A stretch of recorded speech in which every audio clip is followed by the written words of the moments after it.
Already mic testing, mic testing. Okay, perfect. Let me go to my main camera.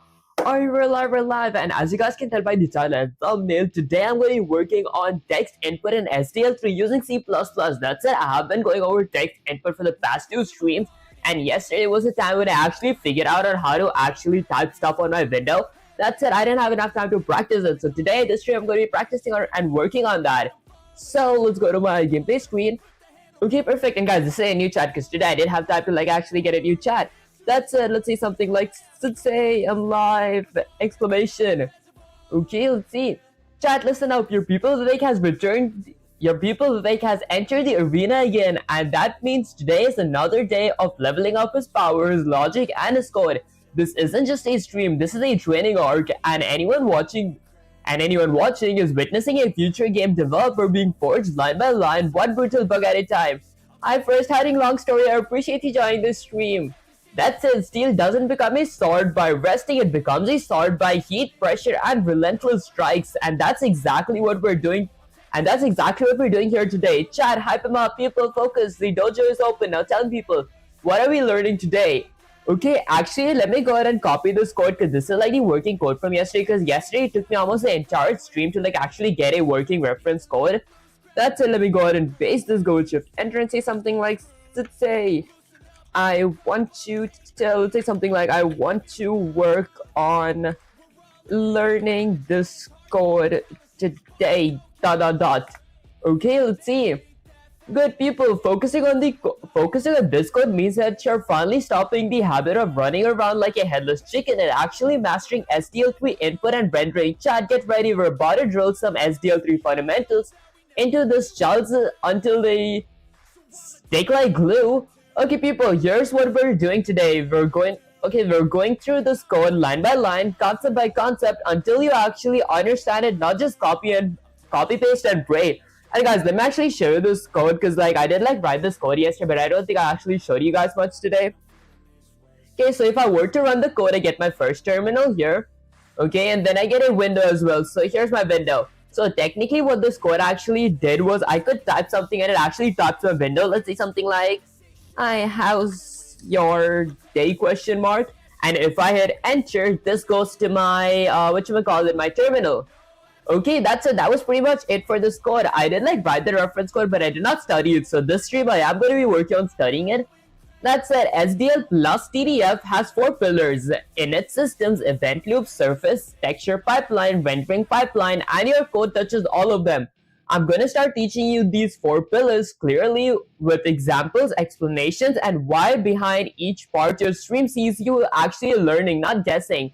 First, we start here. Pillar 1, initialization. You did this part mostly right, but I'm going to explain it properly so you understand. SDL underscore init, SDL underscore init underscore video. This turns on SDL's video system. Without it, no window, no renderer, no texture, nothing. TDF underscore init. This turned on the font rendering library. SDL3 removed SDL underscore TDF's old return format. Now 0 means success, not failure. Okay. Your checks are correct. If not, SDL underscore init, SDL underscore init underscore video. If the video section of my SDL was not initialized properly, I do something. If my TDF was not initialized properly, I do something as well. In SDL3, if it returns 0, it means good. So your if not TDF underscore init is correct. Good job there, people. Don't let it get to your head. Pillar 2, window plus renderer. SDL underscore create window and renderer function. Okay, these are the basic parts that I actually know. This function creates a window, a renderer, both at once. This is the simplest setup you can possibly use. Your code does it correctly, except you used SDL underscore window underscore resizable. SDL3 wants. Okay, so title, width and height, SDL's window, resizable. Okay, didn't I not use a title and width and height type stuff? You got that right, no issues. Proceed people. Pillar 3, text input handling. Okay, this is the newer part. Text input in SDL3 works like this. You start text input, SDL underscore start text input, SDL fires. So SDL underscore event underscore text underscore input when user types letters. Okay, so SDL fires when user types letters. SDL fires for special keys backspace enter errors using the SDL underscore event underscore key underscore down. Your event handling is correct, appending text to input, handling backspace, handling enter. This means you truly grasp the text input flow. Nice, don't get cocky. Pillar 4, rendering text SDL3 is way. Here's the flow, and guys, am I audible actually? Okay, there we go, because for some reason I thought that I didn't like whatchamacallit, unmute my mic. That's it, convert text surface, convert surface, texture, get texture size, compute rect, render, destroy texture after drawing. Okay, your code does do this, but you made one big mistake. You created two textures for no reason. Did I create two textures? SDL says texture, so I do that. Okay, and then if not texture, I destroy.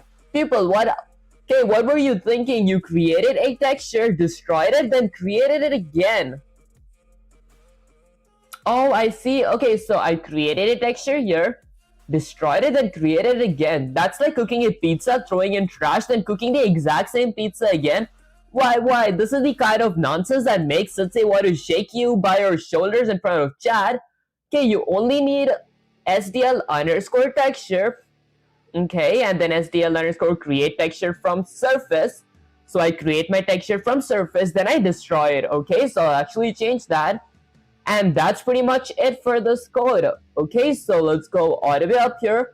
Apparently, I don't actually need this part here, so I'm going to go ahead and delete that part. Go ahead and delete that as well. And there we go. Okay, actually, thinking about it, I did create this part twice. So I might not need... Okay, I need my SDL's textures is this thing, okay? And I destroy it once, so I destroy my texture once. There we go. Okay, and why did I create texture from surface twice? That was actually kind of stupid. There we go. Okay, this should actually work now. If I hit Control S to save the code and run the command, let's see what happens. Okay, please block this guy. I'm getting irritated. Okay, what do you build? Honestly, I'm actually working on building this. Like last stream, I did finally figure out on how to actually get the reference code for this. This technically says something like, okay, let's go with something like hello. Hold up, guys. Wait, let me actually delete this. What if I go with like a bunch of shift enters? Do I actually need the this extra texture here?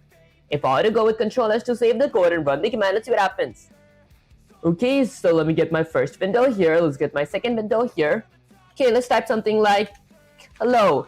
Okay, so basically this is the kind of stuff that I was trying to do. Like type something, it like actually types on a window. So like I could type almost anything here. Hit enter, then that goes all the way to my terminal here. Okay, so let's go ahead and cancel it. So this part was important. So I gotta create my texture. Then I gotta delete my texture as well. That's, there we go. Okay, so I gotta create my texture. And then I gotta check if my texture was created. So input texture is SDL texture. I destroy my texture if it was created. Okay, in that case, would I not need this part? Alright guys, now if I hit Control S to save the code and run the command, let's see what happens. So I get my first window here, let me get my second window there. Okay, can I type something in my window? Okay, I cannot, so we need both the if statement. I mean, we need both the destroys. So let me go ahead and add this here. Okay, actually, let me go ahead and go with something like Control C, copy that, get synthase/GP here, and guys, I will be I will like start writing this code right now to actually get a grasp of how it works. That's it. Let me paste it, go with Shift Enter, and say something like Sensei, creating those two textures and destroying them were actually important because I tried to remove one of them and my text was not displaying on my window. Okay, let's see. Okay, Sensei, good, you're live. Okay, you're live, you're coding, you're thinking. Now listen people, you just discovered a very real SDL3 quirk and you did it through experimentation, guys. I don't think it was experimentation. Okay, let me break this down clean, calm, mortal ways. I go back to yelling. Okay, why the double create/destroy looks necessary? Here's the trick you stumble into. TDF underscore render text underscore blender and SDL3 returns the SDL surface. Okay, then you convert it to a texture. I did do that.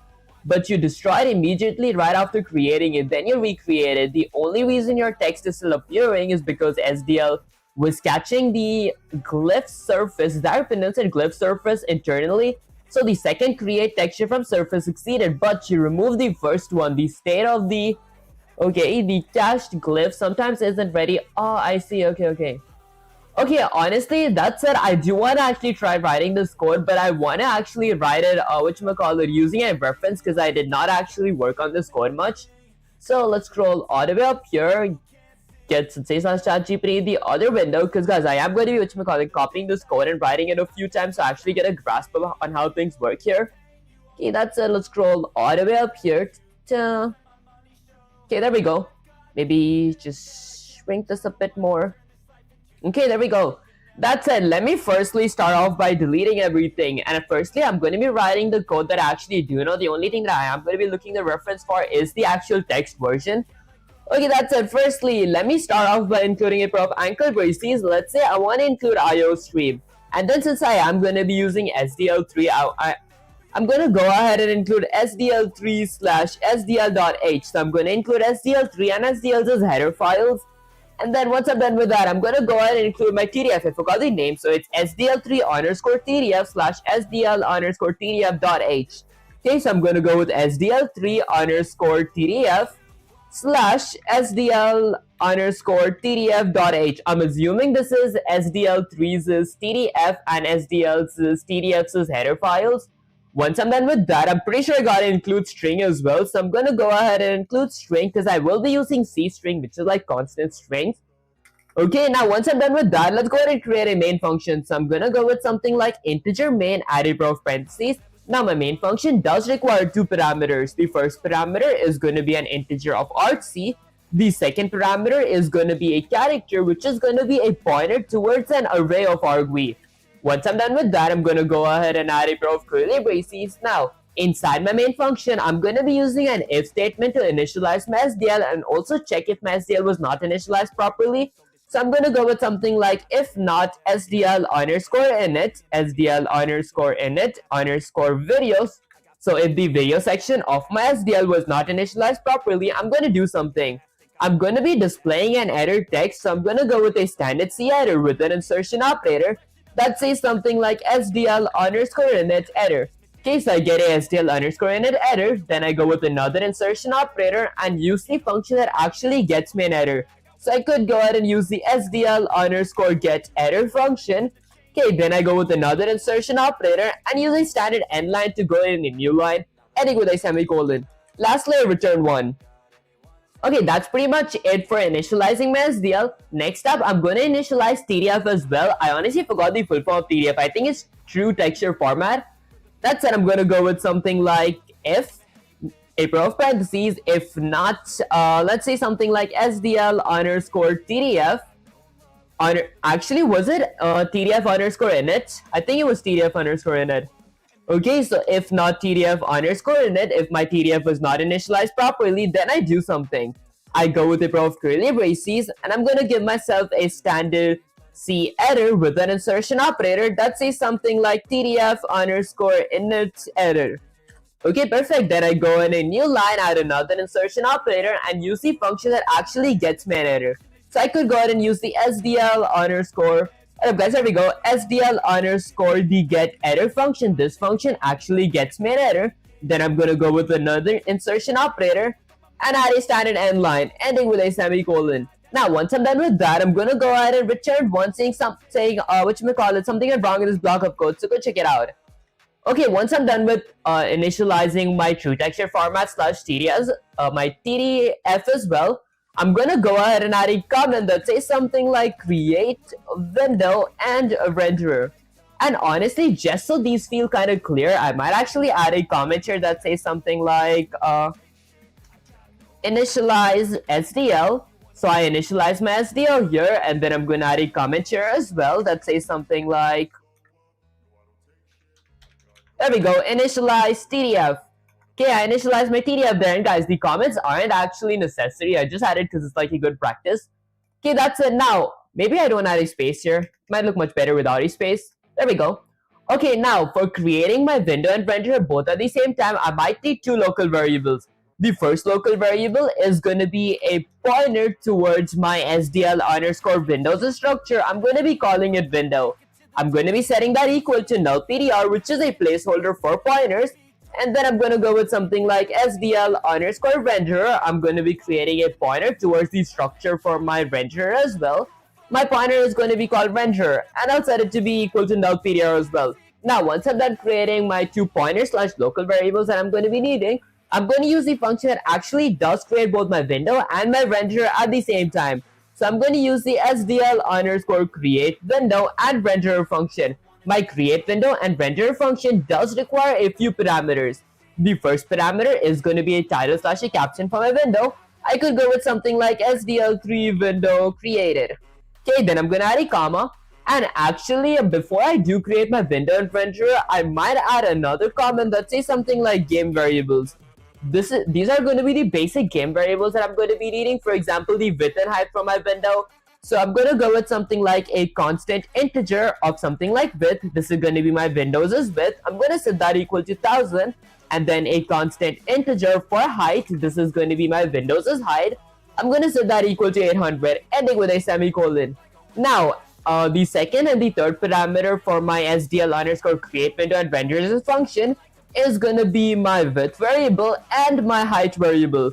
Okay, then I go with a comma. Okay, and then now my fourth parameter is going to be a flag for my window. If you guys don't want to add a flag, you guys could go with 0, but I do want to add a flag that makes my window resizable. So I'm going to go ahead and use the SDL underscore window underscore resizable flag. There we go.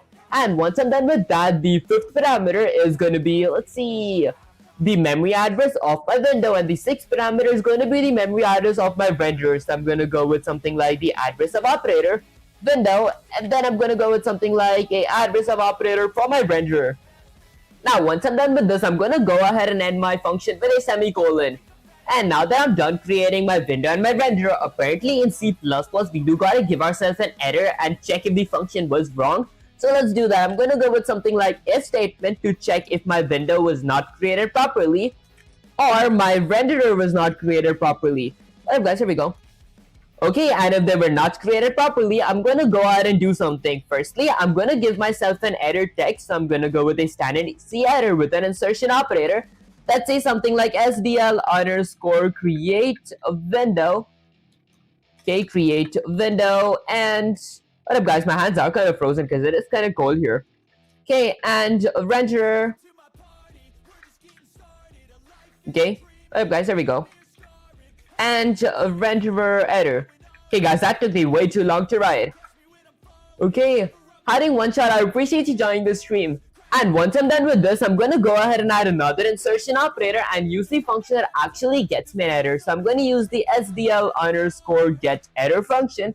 This function actually gets me an error. Then I'm going to go with another insertion operator and go with standard end line ending with a semicolon. Now, if either my window or my renderer was not created properly, I do want to exit my SDL. So I'm going to go with something like SDL underscore quit with a row of parentheses ending with a semicolon. Lastly, I'm going to return 1.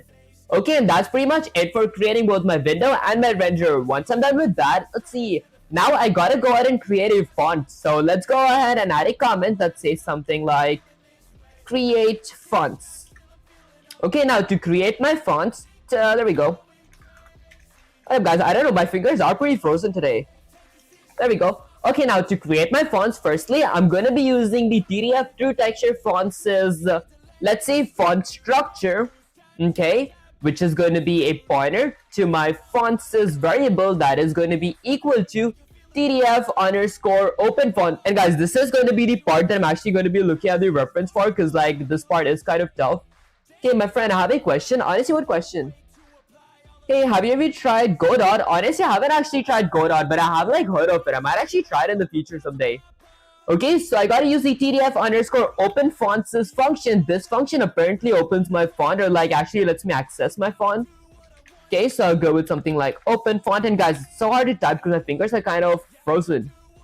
Okay, why do you talk like that? Guys, I get that actually so much. I don't know myself. Okay, that's it. I'm gonna go with the row of curly braces. Now, My open fonts function does require two parameters, a file and a font size and floating point number.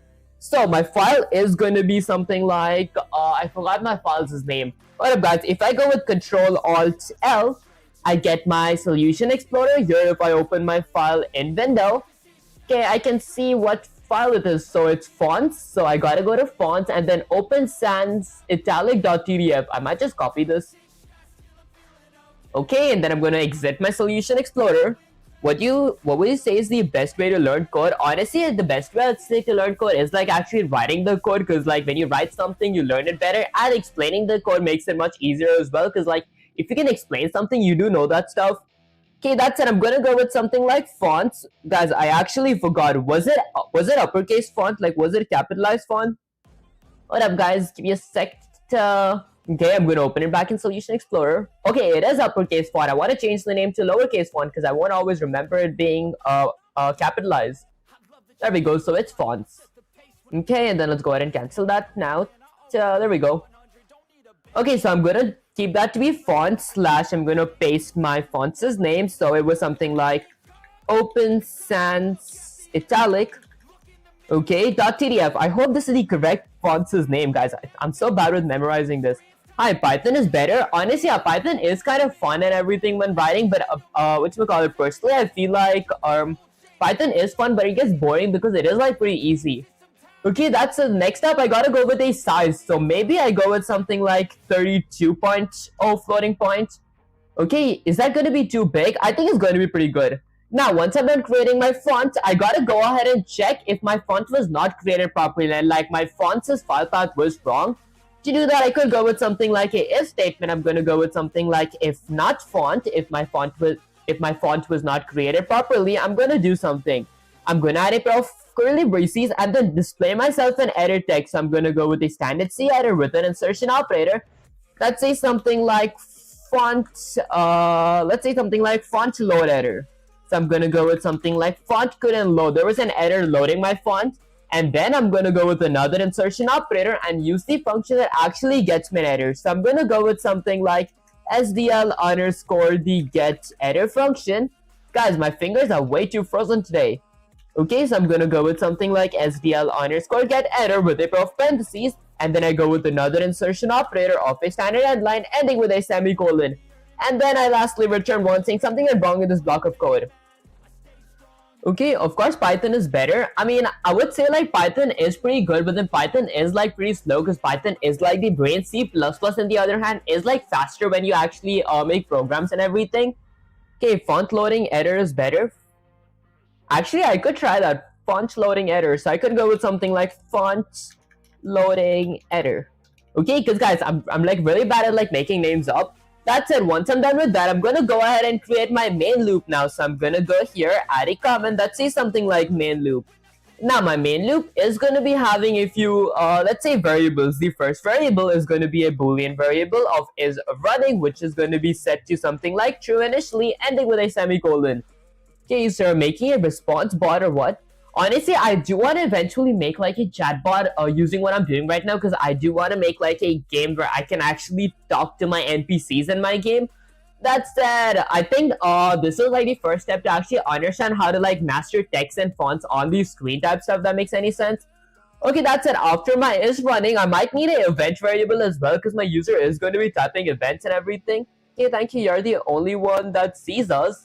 Honestly, noobs use Python, guys. I think I use Python. It was kind of fun, but then it gets like really boring because like I feel the language is like really good, and like many many big companies do use Python as well. Although guys, it is kind of easy, so that's what's like a no-go for me. I do want to actually start assembly soon. Maybe after I program for like 258 CVs. That's it. Next up, I'm going to be creating a standard string called input text. This is going to be the text that my user actually enters. I'm going to be setting it to be an empty string ending with a semicolon.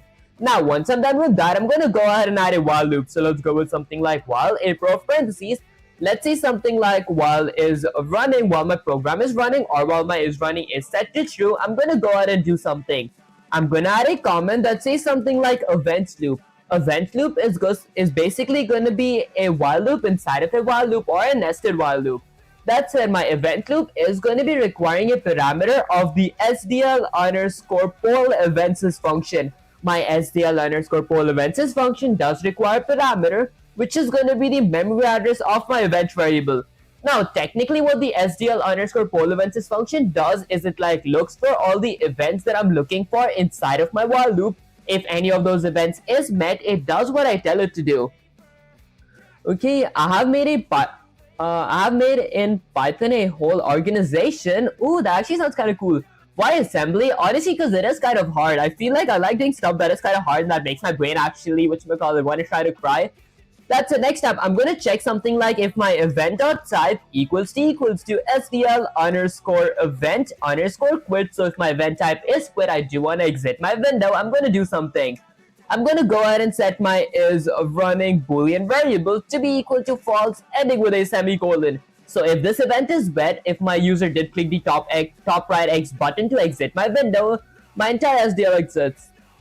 Okay, hey, do you do AI automations as well? Honestly, I haven't like started that yet, but that is kind of fun. That is eventually like what I want to actually do, like work with AIs and all that stuff. Okay, organization like a company. Could you run it? Honestly, it's not done yet. Leave assembly alone. Okay, here, your communication skills are amazing. Honestly, I appreciate you here. That actually means the world to me, guys. Okay, now once I'm done with that, let's see. So, after I'm done adding one if statements, I'm gonna add my second if statement. This time, I'm gonna check if my event.type equals to SDL underscore event underscore text underscore input. What this event type actually does is it like checks if I type something in my keyboard. If I do type something in my keyboard, it's gonna actually register that, but I do want to save that somewhere. So I could go ahead and do something like okay, I gotta append my text input with something, so I could do something like my input text. I'm gonna go with something like my input text is standard string. I'm gonna go ahead and increase that by my event.text.text. Basically, what the event.text.text does, it like checks the text or the specific thing that I'm writing, and it's going to be adding that in this string. Okay, AI automation is very easy with N8N. Look at it, please search it on Google, N8N. Honestly, I do want to actually look into that.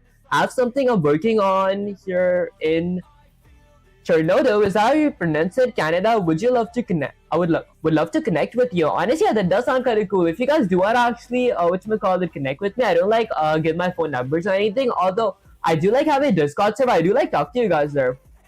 Okay, hey, what are you making? Honestly, I'm making like a program where I can actually type stuff in my keyboard that's going to be typed on my window, if that makes any sense. Next up, for my third event type, I'm going to be checking if my event.type equals to SDL underscore event underscore key underscore down. What this event type actually does is it like checks key underscore down. Guys, the reason I can't type quick right now is because my fingers are kind of frozen because it is like winding here really bad. Okay, that's it. What the SDL underscore event underscore key underscore down function does is it like checks if any of my keyboard buttons are currently being pushed down, which means I'm typing those right now. Okay, could you please search it now on the live? Honestly, I could like search it off. I mean, once I'm done with the stream, because like this stream is meant for just my event types, like it's like a specific stream. I respect anyone who uses SDL. I ran into SDL, felt afraid of C, ran into JavaScript with WebGL, realized it is too annoying and decided on Lua with Lover. Honestly, yeah, actually Lua is kind of fun. I did use Lua very little back when I used to like play Roblox and everything. But I feel like I did like quit it back then because I enjoyed modeling a bit more than programming. Okay, hacker. Okay, that's it. Now, once I'm done with this, I'm going to add a few event checks. So, after I'm done with my key down, I'm going to add...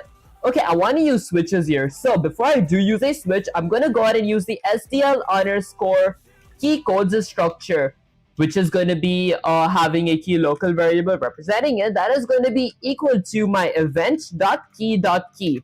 Okay, ending with a semicolon. What my event.key.key actually means, it like checks the exact key that I'm currently pushing down. Then I go with something like switch with a pair of parentheses.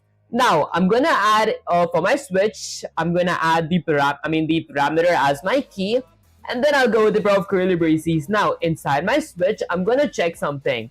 I'm gonna check if my SDL's key is backspace. So if my case is backspace, if my user did click backspace to like delete something, then I'm gonna go ahead and do something. I'm gonna add a if statement to check if there's at least something written on my window. So I'm gonna go with something like if not my let's say input text. So if my input text dot empty. So if my input text is not empty, there is currently something written on my window, then I'm gonna do something. I'm gonna go ahead and use the input text dot the pop underscore back function. Excuse me guys, ending with a semicolon. What this does is it like deletes the text every time I click whatchamacallit, the backspace, and then I'm gonna go ahead and break, ending with a semicolon. Okay, hey, my name is Waylo. Can you please talk to me about N8, and I want from you please to search it on Google right now. Honestly, I might search it off stream and then like work on it some other stream. That's it, you're smart guys. I think I'm the complete opposite of it. Okay, how many people here know Bulldozer? Honestly, I haven't like heard of that. That's it, it does sound kind of cool. Okay, that's it. Now, once I'm done with my first case, I'm gonna go ahead and add another case. Now, my second case is gonna be looking for, let's say, it's gonna look if my SDL's key is returned. Basically, what the return means there we go. Basically, what return means is it like, it's the enter that I click on my keyboard. So if I click enter, I want to do something. I want to go ahead and, let's see, maybe I want to display my text on my screen. Let me think how do I display it real quick. Okay, I could go with something like a standard console output with an insertion operator that is going to be saying something like you. Okay, I'm just going to be something like you. Okay, so you type this. I could go with something like player type this as well, but I think you sounds much better. And then I'm going to go with another insertion operator of a standard end line, ending with a semicolon. And then I break, ending with a semicolon as well. Okay, here's the thing. Before I do actually break, I want to do something. Okay, so I'm gonna go with a standard insertion operator for like you. I'm gonna go with another insertion operator. Okay, let's go with something like a standard end line, ending with a semicolon. Then I break after I'm done breaking. Do I want to do something after I'm done breaking or like before I'm done breaking? Okay, because I remember I had to do something like, let's see. Maybe I go with something like my input text. I'm gonna go with input text. Okay, what up guys? I can't type because my fingers are kind of frozen. Okay, let's go with something like input text dot clear. There we go. I was trying to recall the function name. What this basically means is once I'm done actually sending my text on my window, I don't want my text to be there anymore in my memory or like stored in my variable here in my input text variable, so I clear it back to an empty space. Okay, that's pretty much it. Okay, outside of the if, I think the break can be outside of the switch. Honestly, for like, outside of the if statement. Guys, how do you guys actually pay attention on that stuff? I actually should pay more attention myself. There we go. Okay, that actually did make sense because like if we didn't have the break outside of the if statement, the condition would only fire if my input text is empty. Okay, that's it. That's actually pretty much it for my event loops. Now, I'm gonna go ahead and exit outside of my event loop and do something. So, outside of my event loop, firstly, I'm gonna add a comment that says something like fill screen. I wanna go ahead and fill my screen with a color. Let's say I wanna fill my screen with cyan color. Okay, I'm not a bot. I know very well SDL, C, assembly, Python, Java, etc. So I want from you to ask me anything if you don't understand. Honestly, I could actually try that out. The alpha actually means a word to me, wall. Okay, can you please explain how the equal to and equal to equal to and equal to equal to equal to work, and also the comparison operators work with words? Honestly, technically what the equal to basically means, we use one equal to assign something to something. So my key variable represents my event.key.key. But equal to is to check if one thing is equal to some other thing, if that made any sense. Although I have not heard of triple equal to, I don't think that something like 3 equal to's even exists. Okay, yeah, I actually don't think it actually exists. Okay, that's it. You have a very good accent. Honestly, I appreciate your zip graph, guys. I get that very rarely. Okay, equal to sets a variable, equals to checks a variable. That actually does make sense. Okay, hi brother, hi Sudsay. Hi Ding Wishes, I appreciate you joining the stream. Okay, that's it. Now once I'm done with this, let's see. So, I gotta go ahead and exit outside of my while loop now, and then I gotta apparently create a color. So I gotta go ahead and draw a color, then I gotta clear my renderer with that color. So for my fill screen, I'm gonna go ahead and use the SDL underscore set render. So I'm setting my renderer to draw a color. We basically use this function to actually give our renderer a color. Our renderer is like a paintbrush that like draw slash colors when we tell it to draw slash color. Equal to is only on JavaScript. Oh, I see. I actually never knew that something like that existed. Okay. How are you doing, KV Cox? I appreciate you joining the stream. It's actually been a while. Okay, I'm a professional programmer. That actually sounds kind of cool. What language are you using? Honestly, I am using C++. That said, my set render draw color function parameter function does require a few parameters. The first is going to be my render as a parameter. The second, third, and fourth is going to be an RGB value. I'm going to go with 0, 248, 255, which is the RGB for cyan. And then lastly, I'm going to be requiring a opacity slash a alpha for my, for my color. I'm going to go with 255, which in this case is not transparent at all. Okay, he's using SDL3. Okay, double equal to in JavaScript is annoying. Always use triple equal to in JavaScript. Double equals converts type. I actually didn't know that. Oh, my name is Vivek and I'm actually Vivek. Is that how you pronounce it? And I'm in pursuing CS2. That actually sounds kind of cool. Okay, that's it. Once I'm done setting a color to my renderer, I'm going to be using a function that actually fills my screen with the color. So I could go ahead and use the SDL underscore render clear function. So I'm saying my renderer to clear my screen with the current color that it has. This does require parameter of my renderer ending with a semicolon. Okay, you have to make strict type check-in. C and C++ like Python is keywords. Go ahead and make it. You have to make strict type checking. Honestly, I think I did like have type checkings. Actually, is type checking like checking for errors, like if one of our functions did not work properly? Okay, which company are you currently working on? Okay, that's it. Now, once I'm done filling my screen, I'm gonna go ahead and create a few basic variables. I wonder if this should go under my graphics. I think it should. So I'm gonna add a graphics as comment. Now, under my graphics, I'm gonna go ahead and use the SDL underscore colors as structure. This structure is gonna be having a local variable representing it, which is gonna be equal to a pair of curly braces. Now, I want my color to be black, so I could go with something like 0, 0, 0, 255. So black, not transparent at all, ending with a semicolon. Wait, honestly, is black like 255? I think it is 255. I think 000 is white. So I might change everything to be 255, 255, and 255. There we go. Okay, and I forgot the next function. I might have to look at the reference for the next function. Okay, I gotta create a surface right now. So I'm gonna be using the SDL underscore, was it the surface? Guys, I forgot the function name. Okay, so it is SDL underscore surface. I'm gonna use the SDL underscore surface structure, which, okay, did I spell it wrong? I think the surface should be capitalized. There we go. There we go. Okay, so I use the SDL underscore surface structure, which is going to be having a pointer of my surface, okay, which is going to be equal to my TDF true texture font underscore the render text blender function. Okay, apparently this function actually, did I spell blender correct? It's blended. There we go. Apparently this function, it blends my text on my screen, okay, but this does require a few parameters.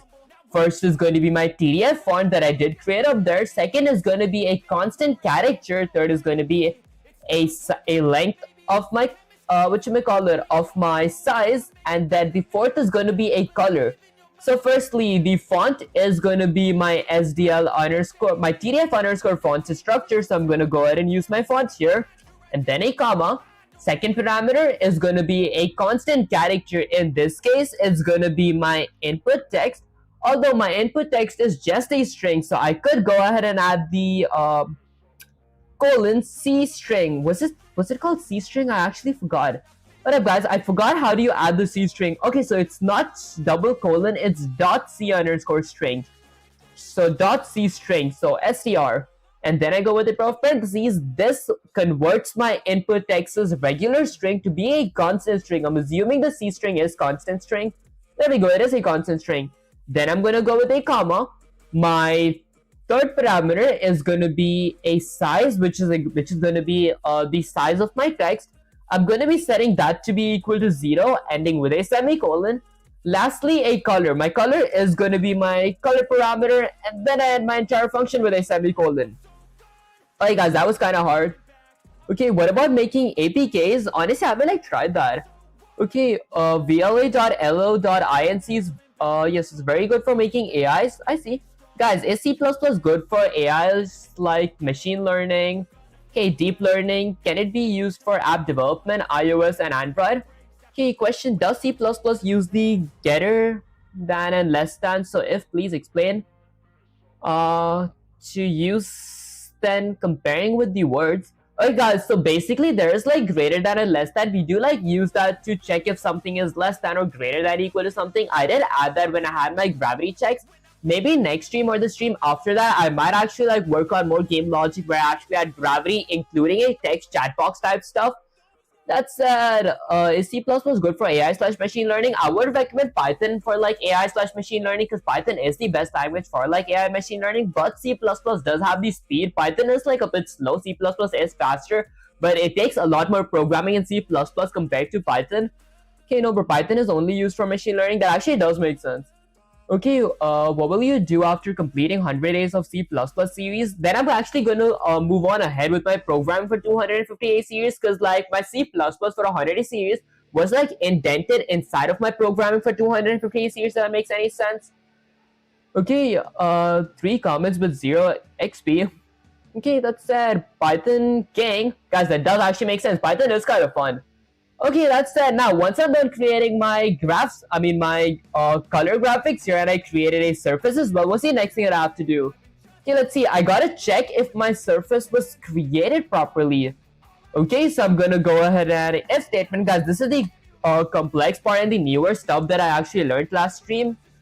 Okay, yes, C++ is supreme. Go whatever, we can use it to make everything. That does make sense. I did like watch a video where like someone said that you can use C++ for almost anything you think. It's like really flexible, but sometimes it takes like more programming and all that stuff. Yeah, but it's hard to deploy it using APKs, needs servers, and that's just too much for beginners. That actually does make sense. What are you making? Honestly, technically I'm making something like a chat bot. So I type something, it types on my window, then later on I will like implement it to be where I can actually communicate with my AIs, but I feel actually with my NPCs in my game, but that might be a bit more complex, guys. Okay, long story underscore codes use Flutter, then with Google use APIs. I see.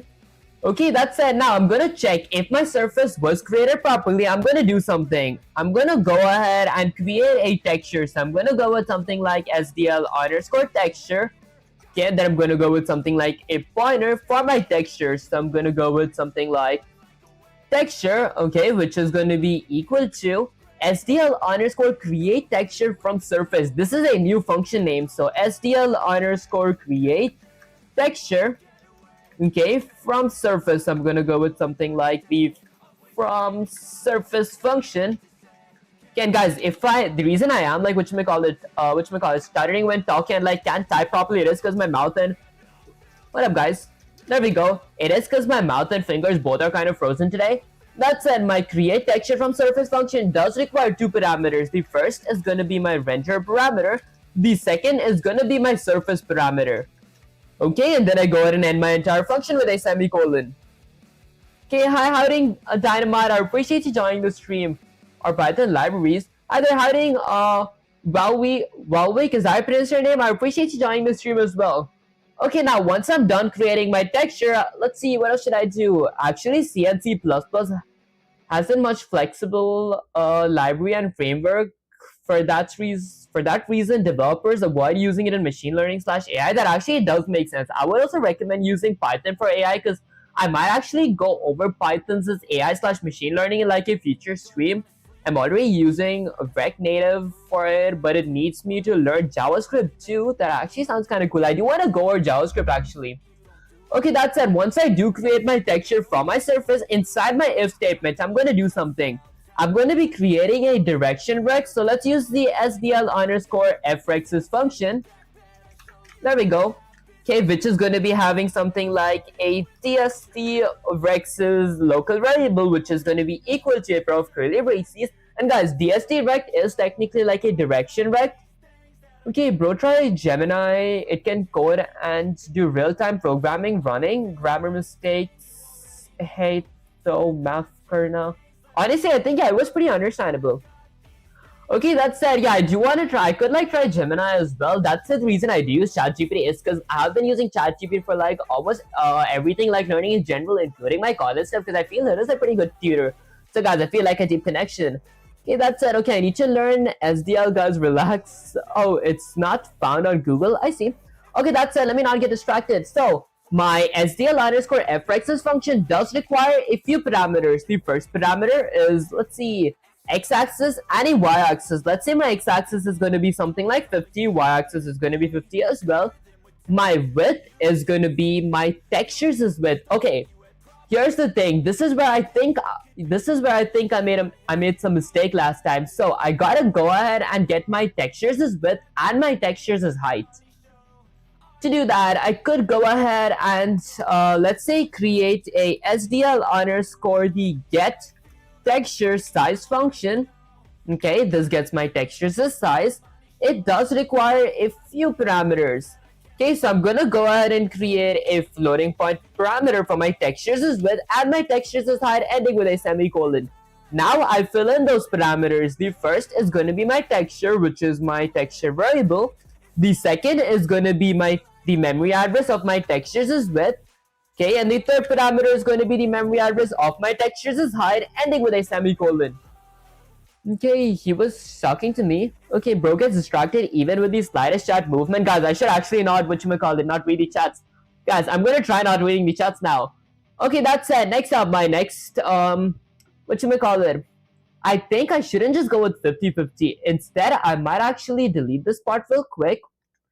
Okay, what up guys, let's go with something like that. Delete this, let's end this with a semicolon. Then I'm gonna go with something like dst rect dot x-axis is going to be equal to something like 100, ending with a semicolon. dst rect dot y-axis is going to be equal to something like 100, ending with a semicolon. Then I'm going to go with something like dst rect dot width, which is going to be equal to my textures as width, ending with a semicolon. And lastly, my dst rect dot height is going to be equal to my textures as height, ending with a semicolon. Okay, now, is there something that I gotta change here? Like, change my multiplied with a scale or something? I think my scale is actually set. So, I go with my structure and then I create a dst rect. Then I gotta render my texture on my screen. So, I could go ahead and use the SDL underscore render. So, I'm saying my render to, render a texture on my screen. This function does require a bunch of parameters. The first parameter is gonna be my renderer. The second parameter is going to be my texture, which is going to be my texture local variable.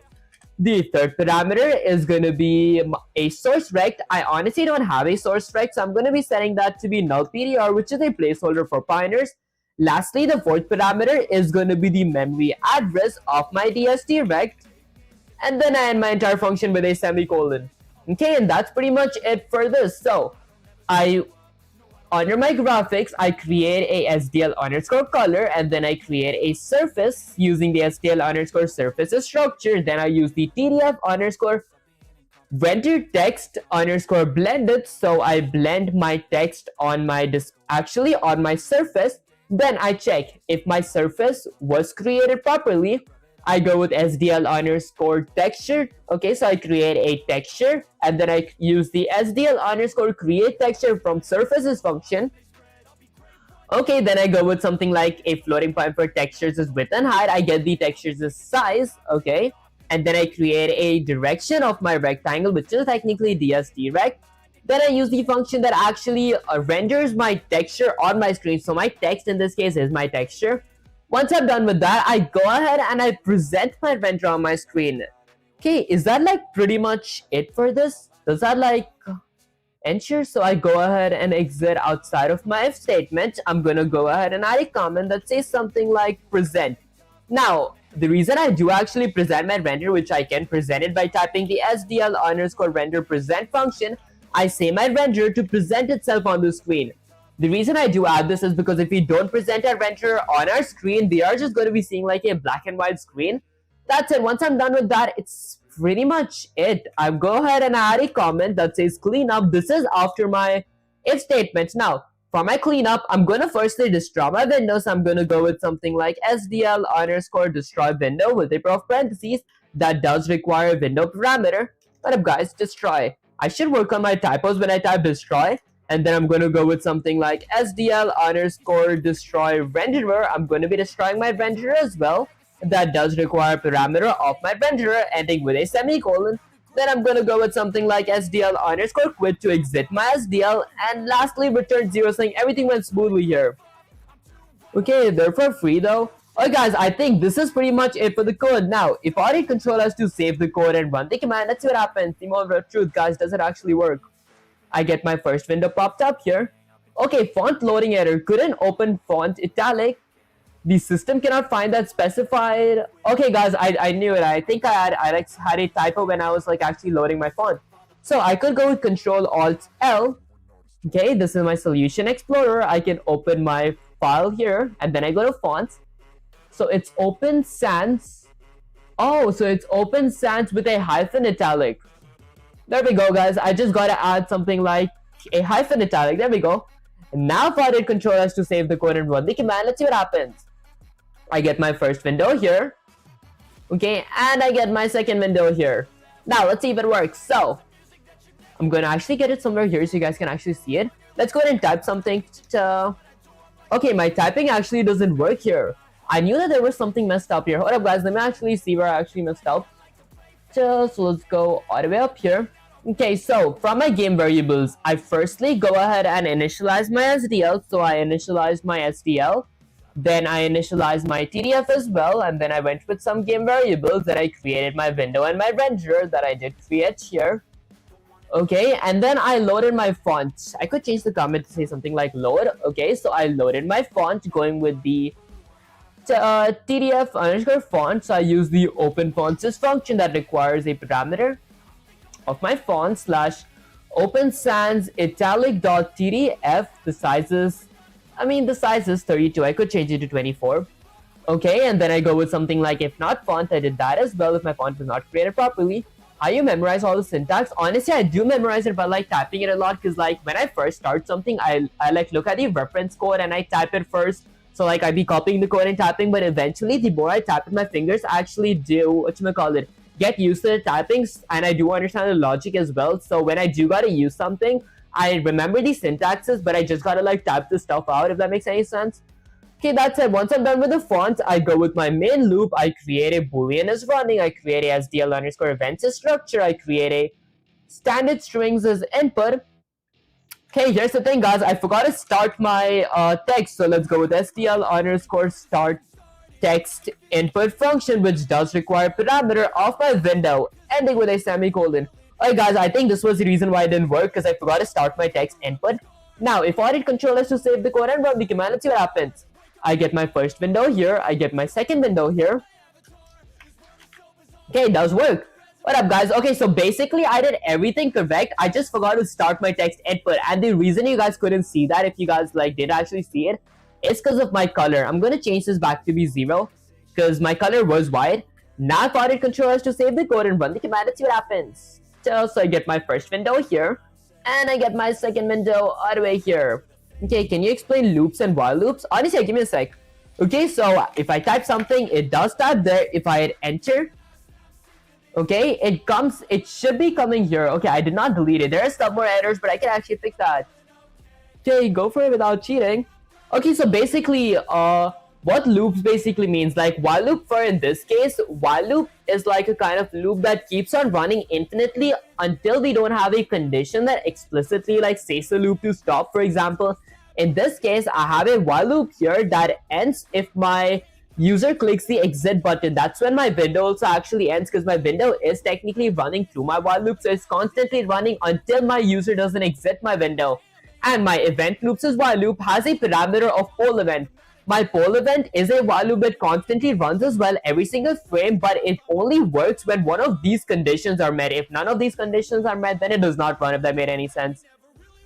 Okay, now the thing that I gotta do inside of my event loop. Hold up, guys. Okay, so you make a 3x3 matrix and another as two arrays within arrays. Then you iterate with 3x3 array to add the values together. I think long story. I appreciate you joining the stream.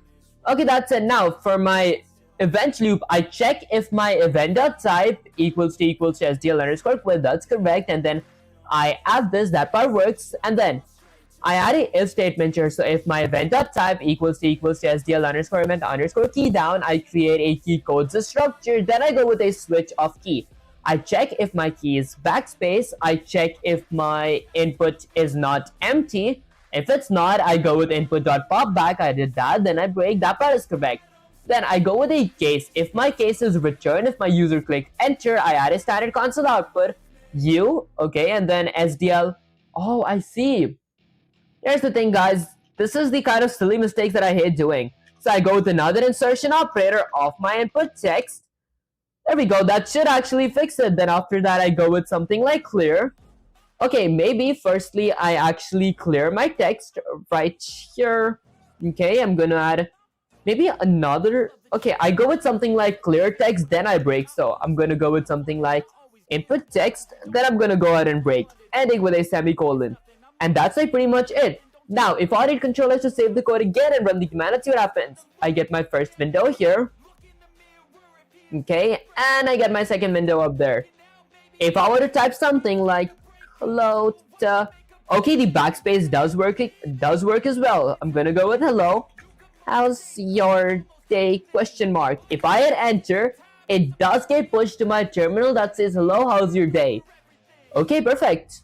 Okay, how long did it take you to learn C++ and to understand it? Honestly, I'd say like it did take me 72 days because today is the day 72 of me learning C++. Okay, reverse a string without using built-in reverse method. Honestly, we could use like a recursion for that. Okay, what you building, bro? Honestly, I just like run the code, but I could like run it again. Okay, so it's technically I have a window here and I have my second terminal here.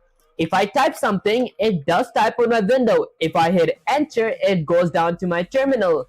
The reason I did like learn this logic is to have chat box and everything, because eventually I do want to chat with my NPCs in my game like a chat bot when I do actually make my game that consists of AI logic in it. That said, guys, even though I did type this, I did like need the reference to like see if you function and structure names. That said, I'm gonna go ahead and try typing this again so I actually understand how it works. Okay, why are you not using namespace std? Honestly, the reason I don't use using namespace std is because eventually in bigger projects, not prefixing with standard can like cause name conflicts. So it is a pretty good practice to avoid using it. That's it. Let me hydrate my lips real quick. Okay, and guys, I'm actually gonna like write this code again a few more times to actually like understand how it works. That said, reverse a string without using built-in reverse methods. Honestly, I don't think that should be hard. I could just use the recursion method and then like get the last of my string and display it first, and then the second last of my string and display it second. I do need to remember the syntaxes though. That said, now let me actually take a good look at this code. Okay, so I initialize my TDF and then I go ahead and create my window. I load my font using TDF_font, and then I give my font this file path that I will be copying here because I do want to always remember my file path. What up, guys? Let's go ahead and copy that. There we go. Okay, and then I check if my font was not created properly. I give myself an error. Then I go with a main loop. For my main loop, I create a few variables. I gotta make sure to start my text input. Okay, and then I create a while loop. I create a event loop. The basic stuff out here. Okay, for my return, I say you type this input text, and then I end my line. I clear my my input text, and then I break. And then I go with something like fill screen. I fill my screen, and then I add graphics. I create a color. I create a surface. Okay, that is going to be equal to my TDF_render text underscore a blended function. Okay, and then I go with something like if my surface was created properly, I create a texture. I get the size. I get the width and height of my texture. I create a direction rect. And then I render my text on my screen. This is actually easy if you think about it. It's just a few syntaxes that I gotta memorize. Okay. for every integer I equals to str.length minus 1. Okay, while my I is less than 0, increment I by 1. And then system.out.println standard.character at and I see. Okay, that's it. Now, let me start off by firstly including a pair of ankle braces. Let's say I want to include IO stream. Once I'm done including IO stream, let's go ahead and include a pair of ankle braces again. Let's go ahead and include SDL3 since I will be using SDL3. And also, I'm going to be including the SDLs as header files. Once I'm done with that, I'm going to go ahead and include my TDF, which is true texture format. I'm going to go with SDL3 underscore TDF slash SDL underscore TDF.h, which is my TDF, and my TDF says header files. Once I'm done with that, I'm going to go ahead and include a pair of ankle braces. Let's say I want to include my string as well because I will be using a C string, which is a constant string. Okay, how much you earn from your YouTube live streams? Honestly, I don't earn anything. Okay, that's it. Once I'm done with that, I'm going to go ahead and create a main function. So I'm going to go with something like integer main, add a pair of parentheses. Now, my main function is going to be having two parameters. The first parameter is going to be an integer of argc. The second parameter is going to be a character, which is going to be an array towards, which is going to be a pointer towards an array of argv. And then I go with a pair of curly braces. Okay, what are you building again? Honestly, I'm working on the same exact code because I do want to get some more practice to learn the function and all that stuff. Do you eat and for curry? Honestly, no. Okay, that's it now. Inside of my main function, firstly, I'm going to be using an if statement to initialize my SDL and also check if my SDL was not initialized properly. Maybe before my if statement, I'm going to add a comment that says something like initialize SDL. Okay, so I'm going to be initializing my SDL here. So I'm going to go with something like if a pair of parentheses. Let's see something like if not SDL underscore init with a pair of parentheses SDL underscore init underscore video. If the video section of my SDL was not initialized properly, I'm going to do something. Firstly, I'm going to be adding a standard C header with an insertion operator. This is going to be an, a text header or a header text that I'm going to be displaying on my screen. I'll go with something like SDL underscore init header because my SDL was not initialized properly. Okay, then I'm going to go with another insertion operator and use the function that actually gets me an error. So I'll use the SDL underscore get errors as function with a pair of parentheses. Then I go with another insertion operator of a standard end line ending with a semicolon. There we go. Okay, now once I'm done with this, I'm going to go ahead and return one saying something went wrong with this block of code. So go check it out. Okay, that's pretty much it for initializing my SDL. Once I'm done with that, I'm going to add a comment that says something like initialize, let's say TDF, my true texture font. Okay, now tell me how much handle runtime error in C. Also, they doesn't have try catch. Honestly, I haven't started E. Tell me how to handle runtime error in C. Also, they don't have try catch. Honestly, okay, hiding long story. I appreciate you joining the stream. That's it. Hello, hiding Grider. I appreciate you joining the stream. Now, to initialize my SDL, it's almost the same as initializing. Actually, to initialize my TDF, it's almost the same as initializing my SDL, but I go with something like TDF underscore init. This is going to be a capitalized init with a pair of parentheses. Then I go with a pair of curly braces. Now, what this basically means is if my TDF was not initialized properly, I'm going to do something. I'm going to be adding a standard C header with an insertion operator. This is going to be an header text.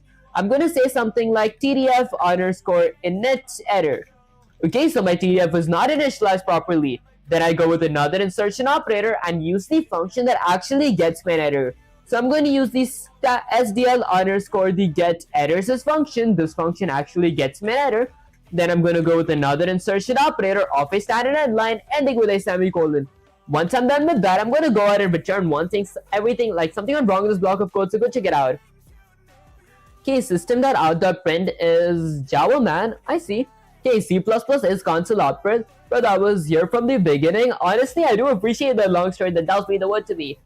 Okay, good. Do you know how to handle runtime exception in C++ using try catch? Honestly, yeah, I did actually I did like use the try catch method in Python, but I actually didn't think that C++ had it. I might actually look into it. Okay, if not, you should learn it first, dude. Honestly, I might actually look into that. Okay, now once I'm done initializing my SDL, actually initializing my SDL and my TDF, I'm gonna add a comment that says something like game variables.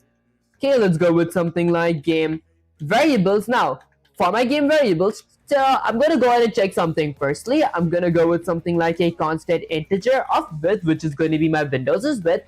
I'm going to be setting that to be 1000, and then I'll go with something like a constant integer of height, which is going to be set to 800, ending with a semicolon. Okay, C editor is more advanced in SDL from what I've seen.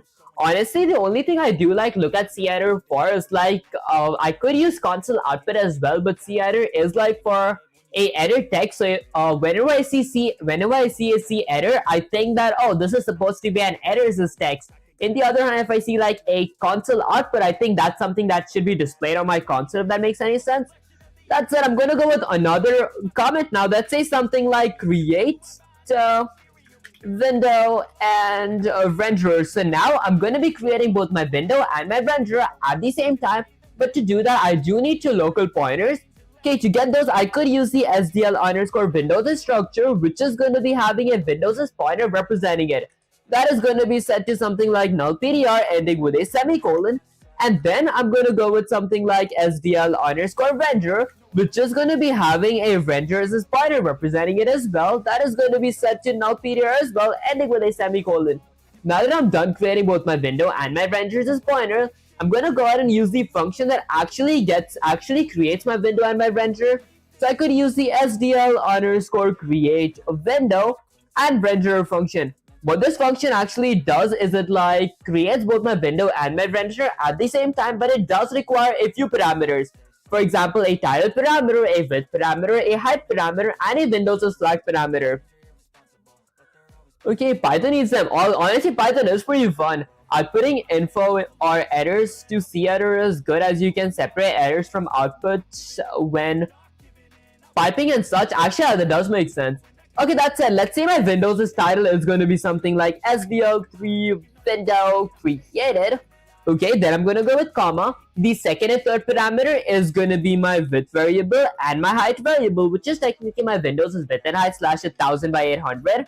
And then the fourth parameter is going to be a flag for my window. My flag is going to be SDL underscore window underscore resizable. Basically, this flag makes my window resizable. If you guys don't want to add a flag, you guys could go with 0 as well. That said, next up, the fifth and sixth parameter is going to be the memory address of my window local variable. Okay, and excuse me guys, and the memory address for my renderer local variable. Then I end my entire function with a semicolon. Now that I'm done with this, I'm gonna go ahead and use a if statement to check if my window and my renderer was not created properly, because apparently in C++, after we use a function to create something, we do gotta check if it was not created properly, because like C++ does not tell us which function had an error. We gotta give ourselves that error. So I'm gonna go with something like if not window, if my window was not created properly, or not a renderer, if my renderer was not created properly, I'm gonna do something. Firstly, I'm gonna add a standard C error and display myself an error text. So I'm gonna go with something like SDL underscore creates window and a renderer error.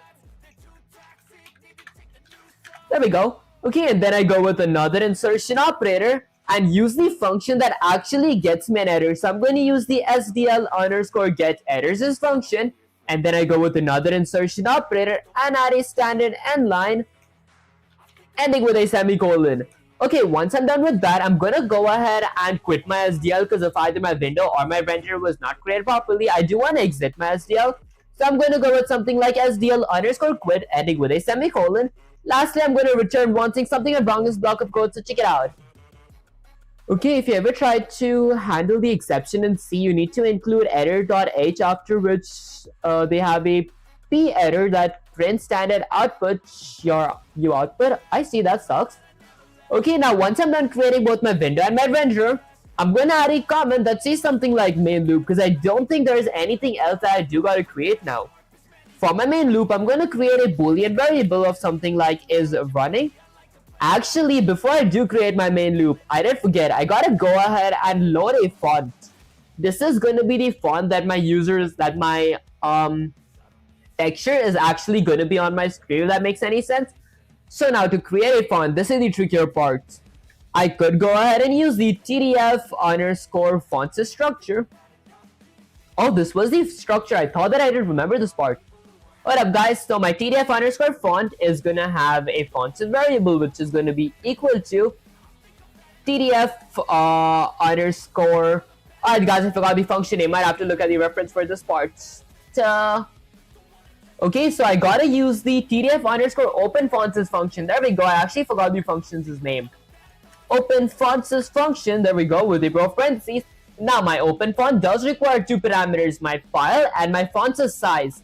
Let's say my file is going to be my fonts underscore open sans with a hyphen italic. Guys, there is no way I'm actually gonna type this font out, so I just like copied it last time from the previous code. My size is going to be 24, ending with a semicolon.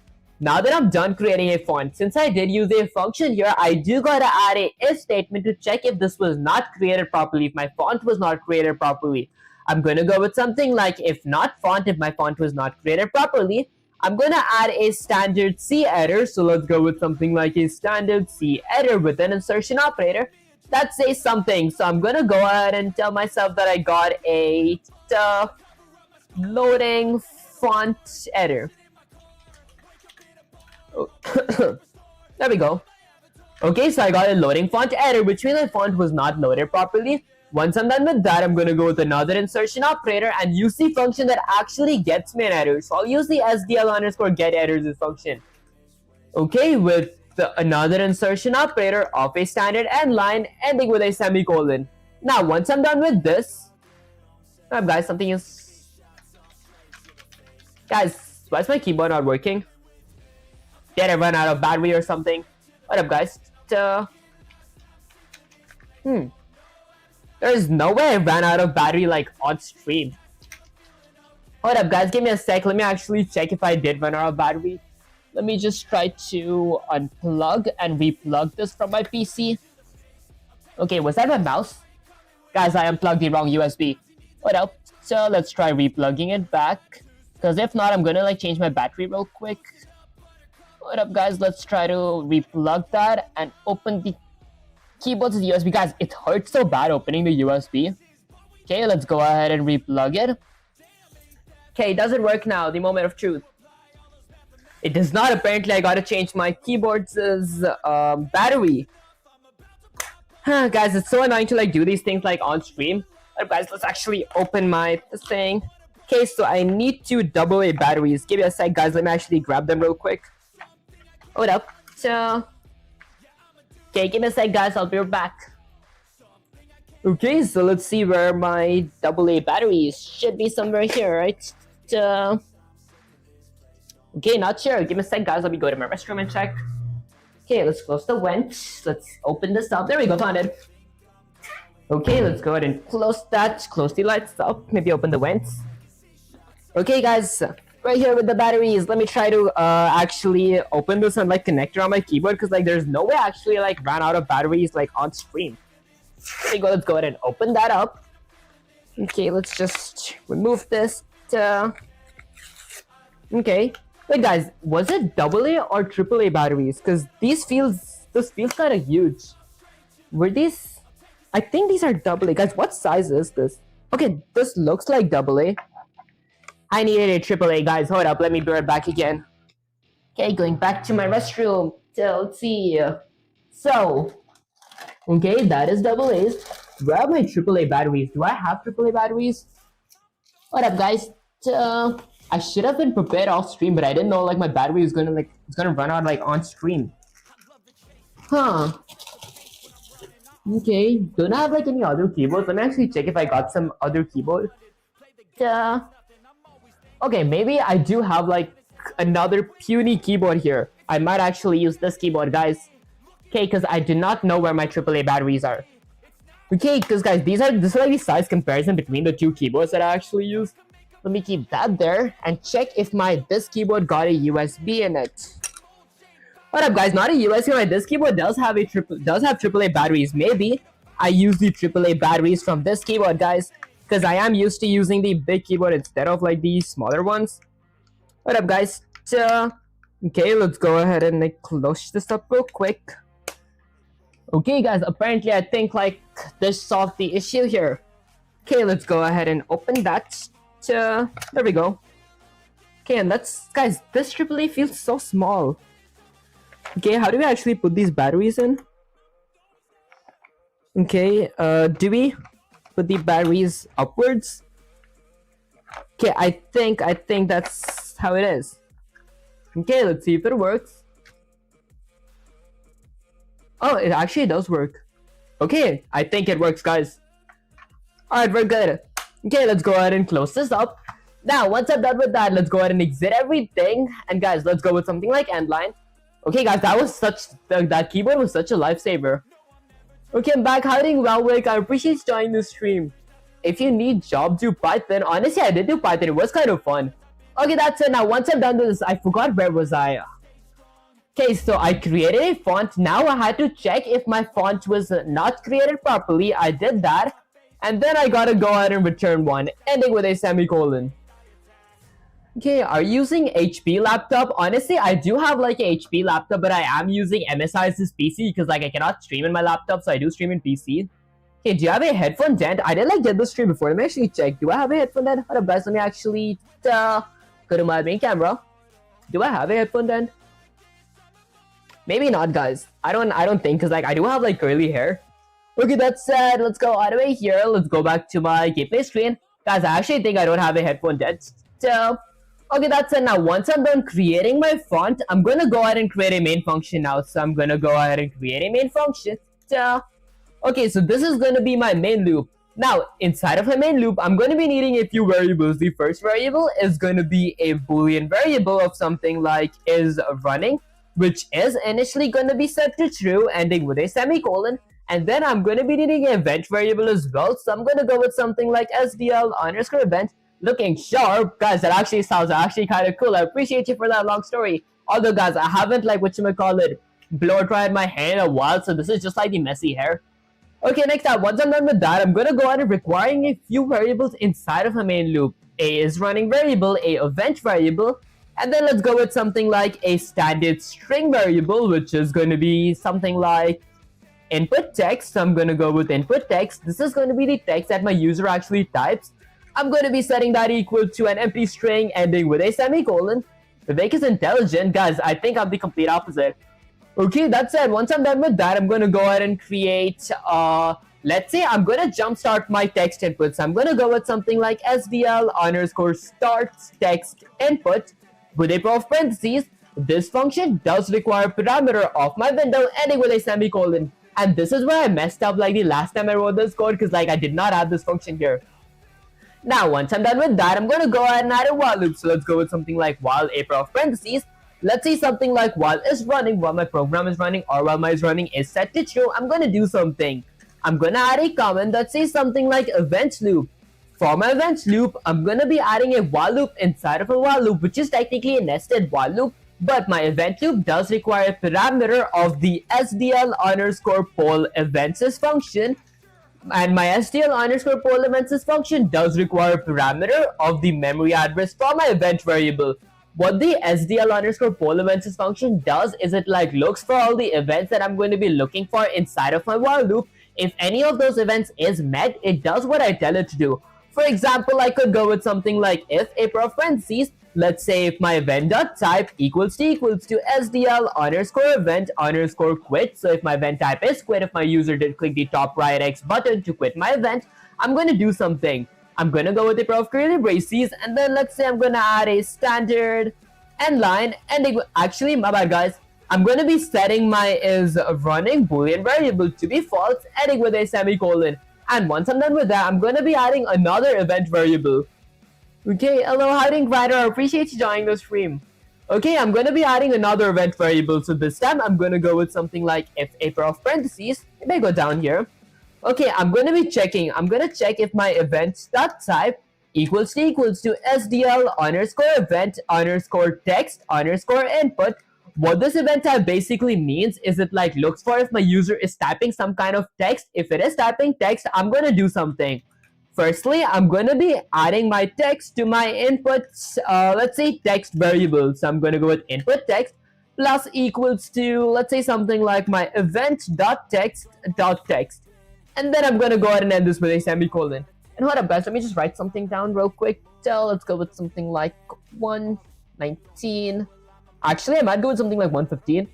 Okay, because I do sometimes like use clips from my short type stuff. Okay, let's go with something like 11500. Okay, perfect. Brother, would you prefer Pygame to SDL? Oh, that's actually a hard question. I do love Pygames a lot as well.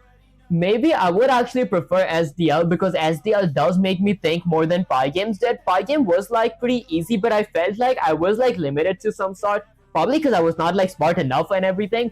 I feel like SDL, it gives me like a lot more flexibility to like actually change stuff outside of my main function that I could do in like Pygames as well. But I feel just C++ does hit a bit different. That said, if I do want to like sometimes program while relaxing and all that, I would definitely go with Pygames. Vibe coder. Honestly guys, I don't think like I am really a vibe coder because isn't vibe coding like actually copying code from like ChatGPT or like AI and then pasting it and using that that block of code without understanding what it means? I do actually type everything on my own. Okay, that's the next step. I'm gonna go with something like if my event.type equals to, let's go with something like SDL underscore event underscore key underscore down. So if my event type is key down, if any of my buttons on my keyboard are being pushed down, I'm gonna do something. Firstly, I'm gonna go ahead and let's see. I'm gonna be using the SDL underscore key codes structure. This is gonna be having a keys as local variable representing it, which is gonna be equal to my event.key.key, ending with a semicolon.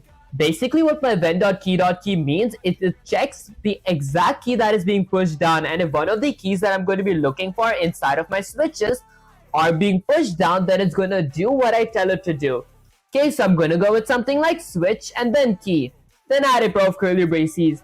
Now for my switch, I'm going to be adding a few cases.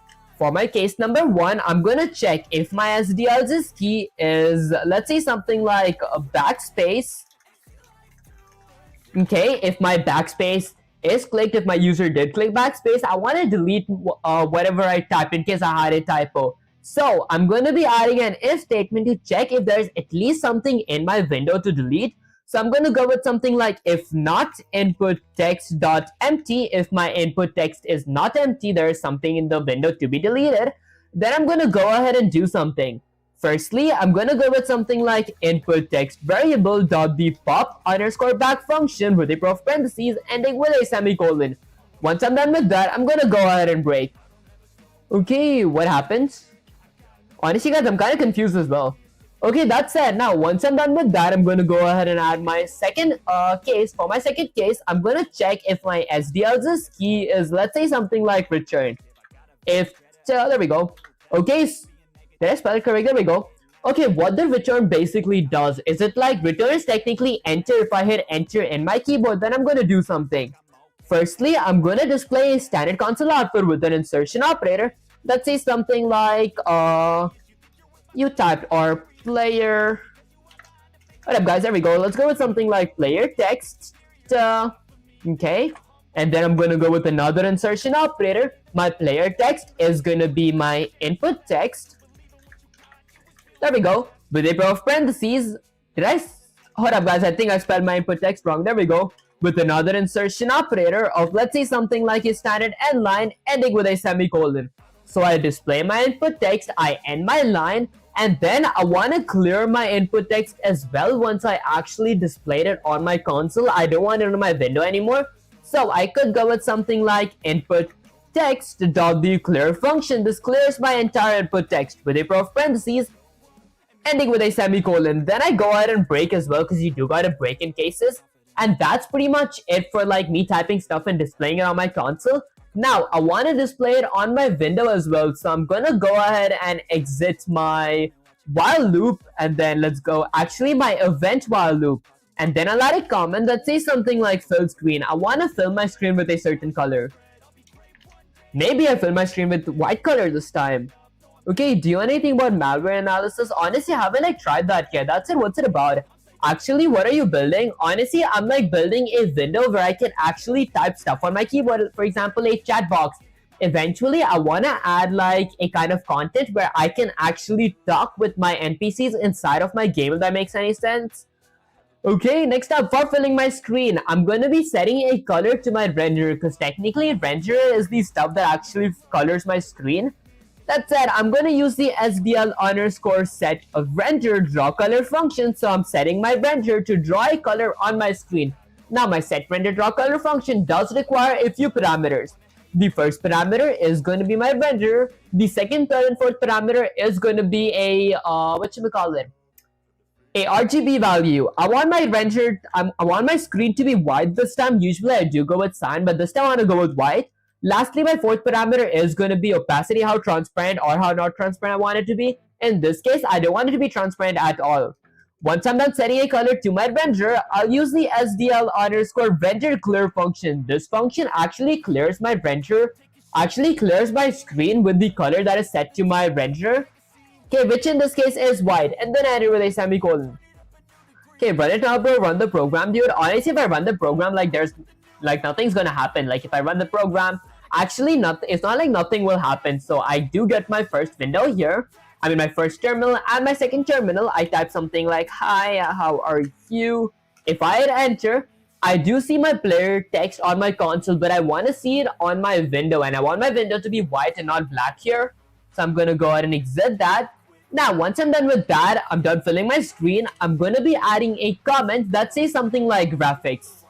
Okay, this is going to be where I set colors for my, let's go with graphics, where I set a color for my text that's going to be displayed on my screen. I want my text to be red this time. Maybe black or like blue, I don't know. I'll go ahead and add the SDL underscore. Okay, is it SDL underscore color or TDF underscore color is the structure? It is SDL underscore colors as structure, which is going to be having a colors as pointer representing it. That is going to be equal to a pair of curly braces. Okay, let's see. Now, my colors as parameter does require a few a few parameters. It requires a RGB value. I forgot. Does it require an alpha as well? Hold up, guys. I might have to like check this part out because this is like a newer part. I load fonts. And then render text to surface, SDL underscore color text. That goes before my main loop. I mean, I could add it here as well. So I require, let's say something like, maybe I'll go with, okay, do I want to go with black color or red color? Guys, pick black or red, black or red. Okay, opacity. Honestly, I do need to add alpha, but should I go with black or red? I'm kind of confused. Maybe I'll go with red, so I'll go with something like 255, 0, 0, and 255. Okay, and this is not going to be a pointer. There we go. Okay, perfect. Alright, and that's pretty much it for my color. I'm going to go ahead and end it with a semicolon. Once I'm done with my color, I do got to create a surface as well, so I'm going to go ahead and use the SDL underscore surfaces structure.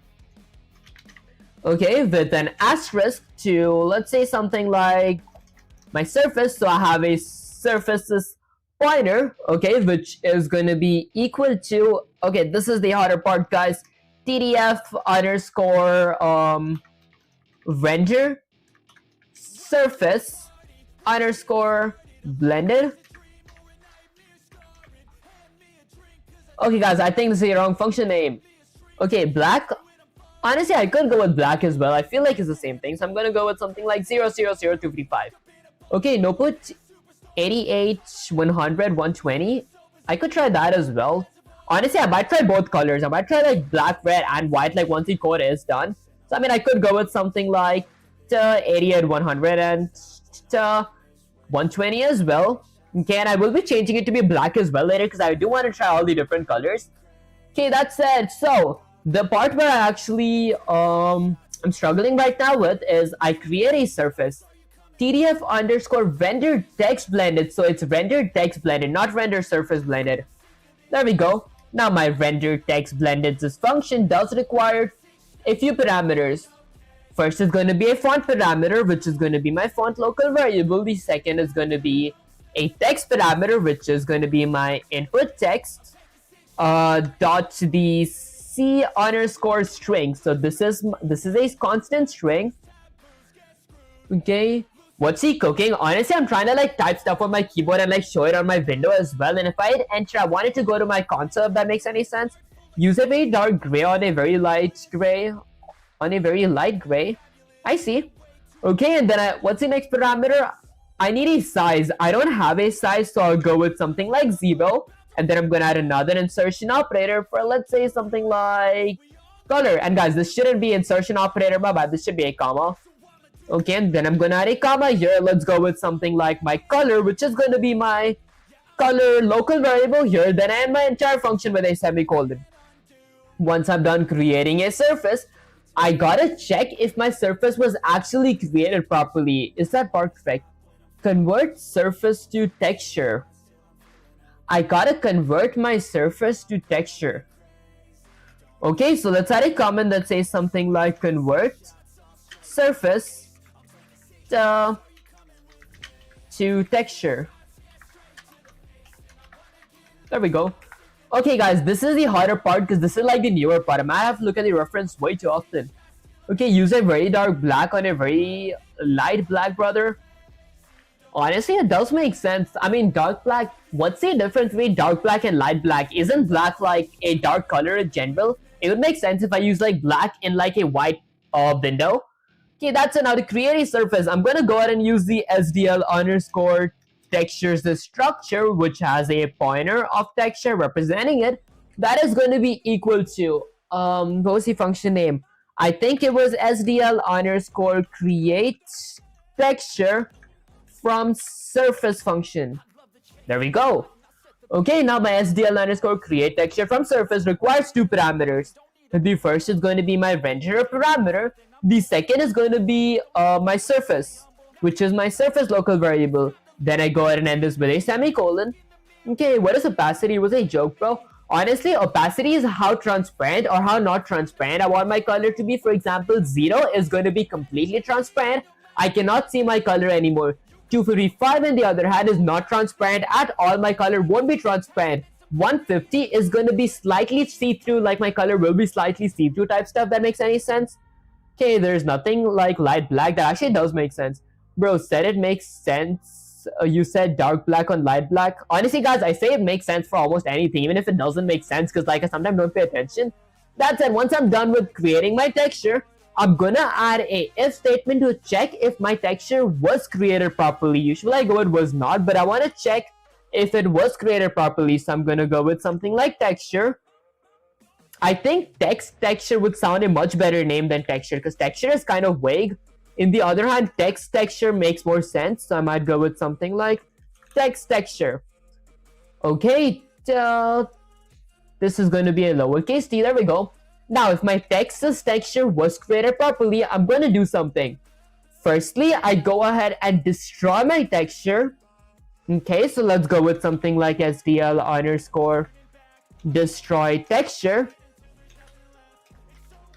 Okay, did I like actually do all this last time I actually added my texture? Okay, so I go ahead and destroy my texture. This does require a parameter of my texture, which in this case is going to be my text textures is local variable ending with a semicolon. Once I'm done with that, outside of my if statement, so I go outside of my if statement, I create a text texture. Okay, I create a text textures this variable. Wait, hold up guys, I think there's an easier way to write this. If I were to like scroll all the way up here, okay, so I think there's like a much easier way to write this without requiring the texture. I check if my surface was not created properly. That part actually does work. What's the difference? Okay, so instead of actually creating a texture here, I'm gonna go ahead and delete this part. Because I actually think, I know that there's an easier way to do this. So once I create my surface, I'm going to add something like if surface. If my surface was created properly, then I'm going to be creating a texture. I think I need something that closes it here. There we go. Okay, so I'm going to go ahead and do something here. Let's go ahead and firstly go with SDL underscore textures a structure with an asterisk of something like text texture. Okay, which is going to be equal to SDL underscore render texture from surface function. Okay, with a pair of parentheses. Did I spell surface correct? Okay, wait, is my function name wrong, guys? I think I wrote this function like just right now. Texture from surface. There we go. Wait, I think it's create. Oh, I went with render texture. My bad, guys. I think that was like a muscle memory that typed render. So I create my texture from my surface. Now this does require a few parameters. So it requires my render parameter and my surface parameter. And then I'm gonna go ahead and end my function with a semicolon. Now being inside of my if statement, I'm gonna create a SDL underscore frex structure. Okay, which does require a DST rect. Okay, this is going to be my direction rect. And then I'm going to go with something like DST rect dot x-axis is going to be equal to 100, ending with a semicolon. Then DST rect dot y-axis is going to be equal to 100 as well, ending with a semicolon. Then I'm going to go with DST rect dot width. That is going to be equal to my textures width. Now, I don't have my textures width just, right here. So I'm going to go ahead and let's say create two floating point variables. The first is going to be my textures is, my textures is width variable. Second is going to be my textures is height variable, ending with a semicolon. Once I'm done creating both these variables, I'm going to go ahead and use the SDL underscore get texture size function. This function gets my textures as size, but it does require a few parameters. The first is going to be my textures as parameter. The second is going to be the memory address of my textures as width. The third is going to be the memory address of my textures as height floating point variable, ending with a semicolon. And then I just add my textures as width variable here, and then I go with something like DST rect dot height equals to my textures as height, ending with a semicolon. Now once I'm done with that, I'm going to go ahead and use the SDL underscore render texture function. What this function basically does is it like renders my texture on my screen, although it does require a bunch of parameters. The first is going to be my renders as parameter. The second I'm assuming is going to be my texture. Okay, it is going to be my texture, so I'm going to go with something like text texture. Okay, and then the third parameter is going to be a source rect. Since I don't have a source rect, I'm going to set that equal to null PTR, which is a placeholder for pointers. Lastly, my fourth parameter is going to be my direction rect. I'm going to be setting that equal to be the memory address of my DST rect, because DST rect is technically my direction rect. That's the parameter it even asks here for, like DST rect. There we go. Okay, then I'm going to go ahead and my entire function with a semicolon. Once I'm done with that, I exit outside of my if statement, add a comment that says something like present. I think there's a small mistake that I made here. There we go, that fixed it. Okay, now for my presenting, I'm going to go ahead and present my renderer. Present a renderer on screen. Actually, I'll just go with present renderer. Now to present my renderer, I could go ahead and use the SDL underscore render present function. So I'm saying my render to go ahead and present itself. My render present function does require a parameter of my renderer, ending with a semicolon. Okay, Sensei time, brother. Now you rarely use Sensei. You're getting good. Honestly, that does make sense, because usually I do like use Sensei / ChatGPT to actually understand the code. Once I do understand it, I feel like the logic shouldn't be that hard. The syntax and the function names are the real hard part. Okay, that said, now once I'm done presenting my renderer on the screen, I'm gonna go ahead and exit outside of my if state, actually outside of my main loop, and add a comment that says something like cleanup. Now for my cleanup, firstly I want to destroy my window, so I'll go with something like SDL underscore destroy window. Okay, with a pair of parentheses that does require a window parameter, ending with a semicolon, and then I'm gonna go with something like SDL underscore destroy renderer. This is going to be my renderer's parameter, so I'm going to be destroying my renderer as well, ending with a semicolon. Then I go with something like SDL underscore quit with a pair of parentheses, ending with a semicolon. Lastly, I return 0. Okay, and that's pretty much it. Now, if I need controllers to save the code and run the command, let's see what happens. What's even Sensei? Honestly, Sensei in Japanese means teacher. I thought it'd be a pretty cool name to actually keep that. Okay, that said, I get my first window here. The second window is here. So this is a white window. Let's type something like, hello, guys, exclamation. My name is Fifth Universe. Okay, the backspace works. Exclamation, if I hit enter, it gets typed to my terminal. So player typed, hello guys, my name is Fifth Universe. Maybe, just maybe, I want to change my color now. Let's go with something like black. Okay, now if I hit Control S to save the code and run the command, let's see what happens. So I get my first window here. This is my terminal window. My second window here. Okay, let's go ahead and type something like, hello, hello, guys, have a nice day, exclamation with a nice smiley emoji.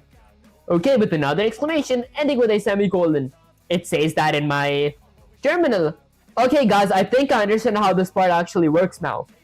Maybe I just do need some more practice, like I gotta type this somewhere a couple more times to remember the function names and everything. Then later on I will probably, like, once my college is over, I might actually draw a chat box type stuff and like create a event check to check if one of my buttons are being pressed. If I click that button, it opens my chat bot, I type something, and then it goes to my NPC in my game. If that makes any sense? I don't think that made any sense for the time being, guys.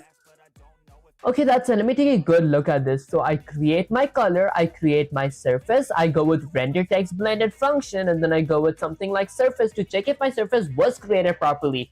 If it was, I create a texture, and then I create texture from my surface. And then I go with something like, I get my textures size, I create a direction vect, I display my texture on my screen.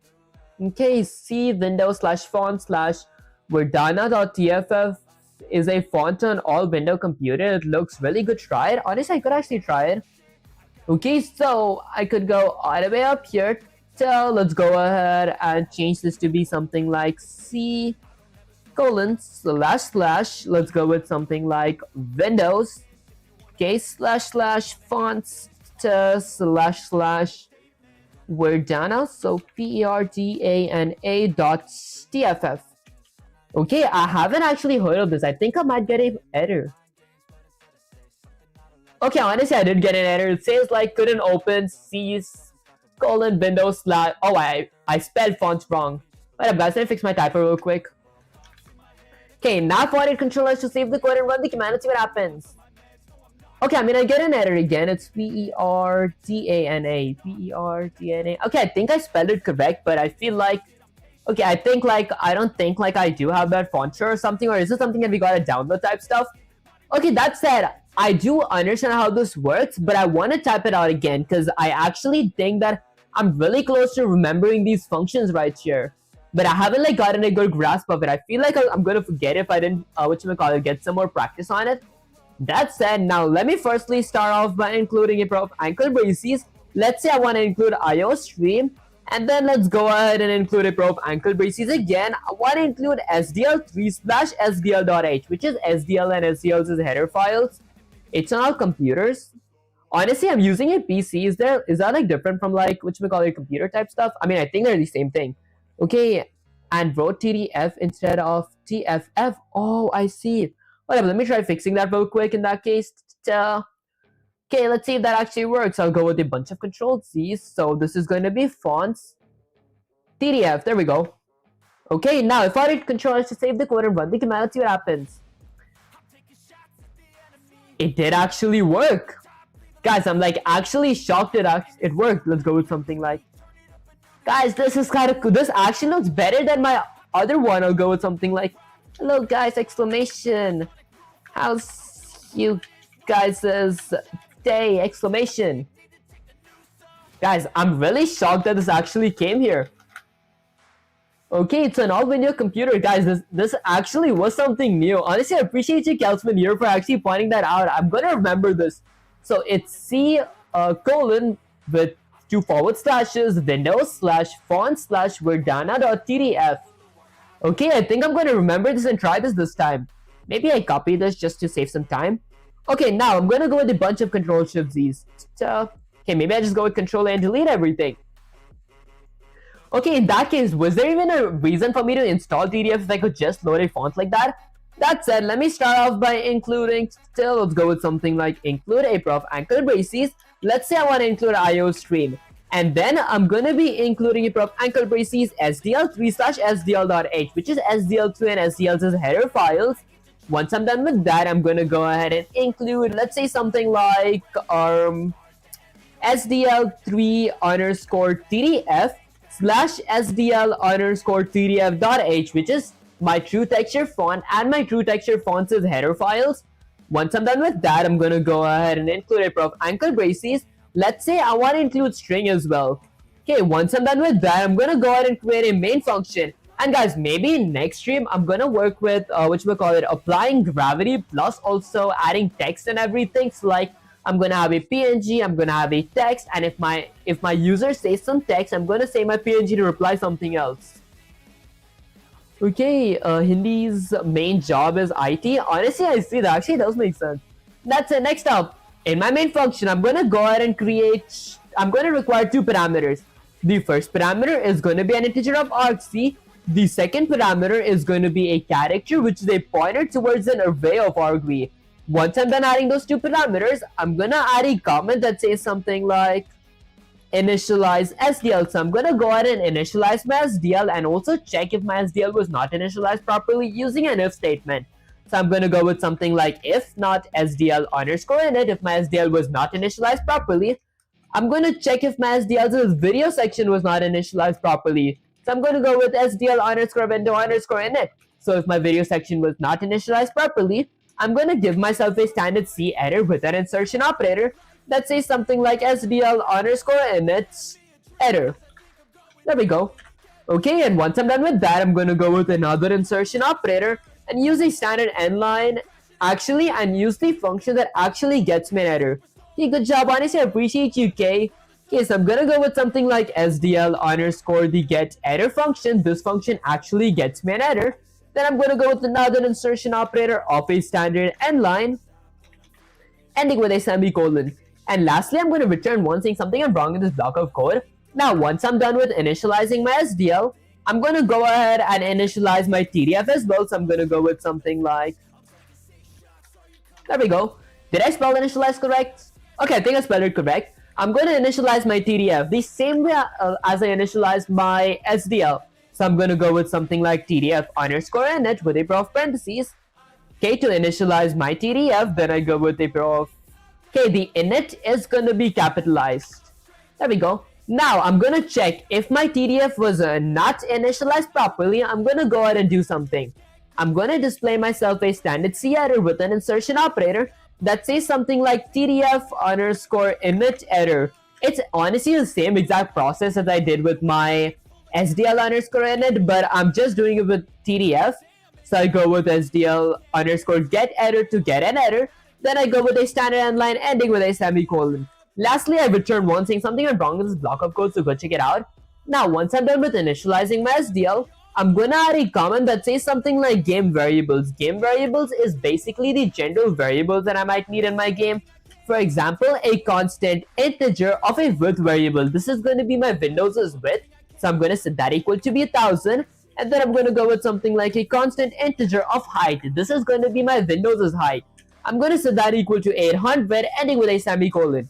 Now that I'm done with that, I'm going to add another comment that says something like create a window and render. So I'm going to be creating my window and my renderer both at the same time. Since I do want to create both at the same time, I might need two pointers. The first pointer is going to be representing my SDL underscore Windows structure. And I will be calling my pointer window, which is going to be set to null PDR, which is a placeholder for pointers. Then I'm ending it with a semicolon. The second is going to be a pointer representing my SDL underscore renderers structure. My pointer is going to be called a renderer. That is going to be set to null PDR as well. That is technically a placeholder for pointers. Now, once I'm done creating both my pointers, I'm going to go ahead and use use a function that actually creates both my window and my renderer at the same time. To do that, I could use the SDL underscore create. Okay, let's go with something like create a window and a renderer error. Okay, so this function, actually, my bad guys, not error. Just SDL underscore create window and renderer. This function creates both my window and my renderer at the same time, but it does require a few parameters. The first parameter is going to be a title / a caption for my window. I could go with something like SDL underscore window created exclamation. Then I go with a comma. My second and third parameter is going to be my Windows's width, which is my width variable, and my Windows's height, which is my height variable. Okay, and then the next parameter or the fourth parameter is going to be a flag for my window. If you guys don't want to add a flag, you guys could go with 0. but I do want to add a flag that makes my window resizable. So I could go with something like SDL underscore window. There we go. Underscore resizable flag. So resizable. There we go. Okay, and then I'm going to add a comma. Now the 5th and 6th parameter is going to be the memory address of my window and the memory address of my renderer. And then I end my entire function with a semicolon. Now that I'm done creating both my window and my renderer, since this is C++, I do gotta add a if statement to check if my window and my renderer was not created properly. If they were not, I'm gonna give myself an error. So I'm gonna go with something like if not window, if my window was not created properly, or not a renderer. Let's go with something like not a renderer. If my renderer was not created properly, I'm going to do something. Firstly, I'm going to add a standard C error with an insertion operator. I'm going to display myself a error text. So I'm going to say something like SDL underscore create window and renderer error. There we go. So this is basically saying this function had an error, so check my function out. Once I'm done with displaying error text, I'm going to use the function that actually gets me an error. So I'll use the SDL underscore the get error function. This function actually gets me an error. Then I'm going to go with a standard end line ending with a semicolon. What up, guys? There we go. Okay, now once I'm done with that, I'm going to go ahead and quit my SDL because if either my window or my renderer was not created properly, I do want to exit my SDL. So I'm going to go with SDL underscore quit with a row of parentheses ending with a semicolon. Lastly, I returned one saying everything went good in this. Actually, something is wrong in this block of code, so go check it out. It's not about Hindi or Bengali. He has some skills and you're jealous. Honestly, it does make sense. Okay, that said, now once I'm done creating both my window and renderer, I'm going to add a comment that says something like load font. So I'm going to be loading my font here. To load my font, I'm going to go ahead and use the, let's say something like TDF. Actually, I think it's something like SDL underscore fonts structure. Okay, maybe it's something like TDF underscore fonts structure. There we go. It is TDF underscore font, which is going to be having a font here. Okay, it's going to be a pointer to my font that is going to be equal to the TDF. Okay, guys, this is the part that's kind of hard to remember. So I need my function name. My function name is going to be TDF underscore. Was it something like load texture font? What if I go with control space? Get texture font. I don't think it is get texture font. Let's go with something like, okay, hold up guys, I might have to like look at reference for this, whatchamacallit, for the function name because I forgot the function name to load my font. Okay, it is open font. There we go. This is the thing that I keep forgetting. It's open font. So it's TDF underscore open font. I open my font. Just to be sure that I remember this next time, let's see what it does. Creates a font from file using a specified point size. Okay, fonts will have several sizes embedded in the file. So the point size becomes the index, choosing which size. If the value is too high, the last index size will be the default. When done with the return, TDF font uses TDF underscore close font to dispose of it. I did not use TDF underscore close font. I might have to ask sensei/ChatGPT, what does that do? Okay, when do I gotta use the close font? Maybe once I work with cleanup. But it's late where I'm from, so good night and good luck. Honestly, I appreciate you sticking through the stream. Long story. I'll catch you next stream. Make sure to get your 8 hours of sleep. That said, I'm gonna add a file path here. So my file path is going to be the c/windows/font/verdana.tff. The second parameter. Okay, guys, let me get some coffee here. Okay, I don't know where to keep it. There we go. I hope it doesn't fall. Okay, the second parameter is going to be a size. Let's say my font size is going to be 24. Then add my entire function with a semicolon. Okay, about long story. Okay, guys, let me actually drink my coffee real quick. Maybe I do wanna, make a short because I'm out of short content. So I'll just make a short, just chugging a coffee. So let's go to my main camera. Guys, let me just chug some of this black mushroom coffee.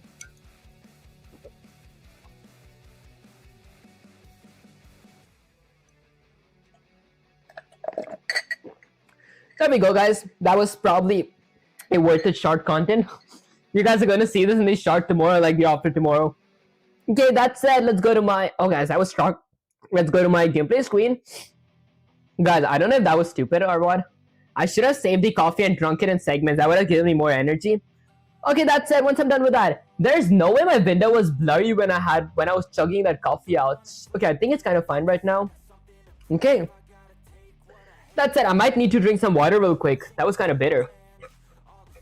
Okay, you see our tech support followed by skim followed by ER.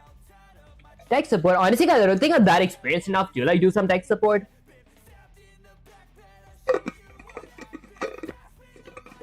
Okay, so let's say once I'm done loading my font, I'm gonna go ahead and add a if statement to check if my font was not loaded properly. Bro, have you finished your college? Honestly, I am just 17, so I am like, a freshman in college. Although I haven't taken any programming courses yet.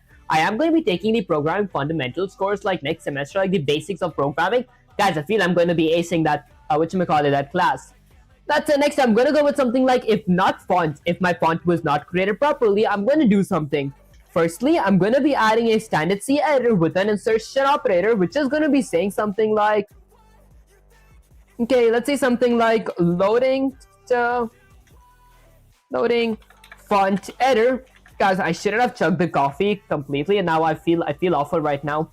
Okay, then I'm going to go with another insertion operator and use the function that actually gets me error. So I'll go with something like SDL underscore the get error function. Okay, hold up guys, let's go with something like the get error function with a pair of parentheses. This function actually gets me an error. Then I'm going to go with a standard end line ending with a semicolon. Okay, guys, I forgot to let me actually like note the time down because like let's go with something like let's go with maybe I don't know something like 5400. Okay, perfect. Now once I'm done with that, I'm gonna go ahead and let's say something like return one thing. Something went wrong in this block of code. And now that I'm done creating a font, I'm gonna add a comment that says something like main loop. For my main loop, firstly, I'm gonna be creating a boolean variable of is running, which is initially gonna be set to true, ending with a semicolon. Then I might need an event variable as well.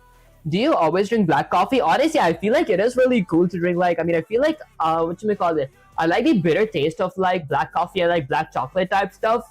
Okay, that said, I feel like it is kind of good for our bowel as well. Like, not our bowel, like our digestion and all that stuff, if that makes any sense. Okay, next time I'm going to go with something like SDL underscore event, which has a event variable representing it, ending with a semicolon.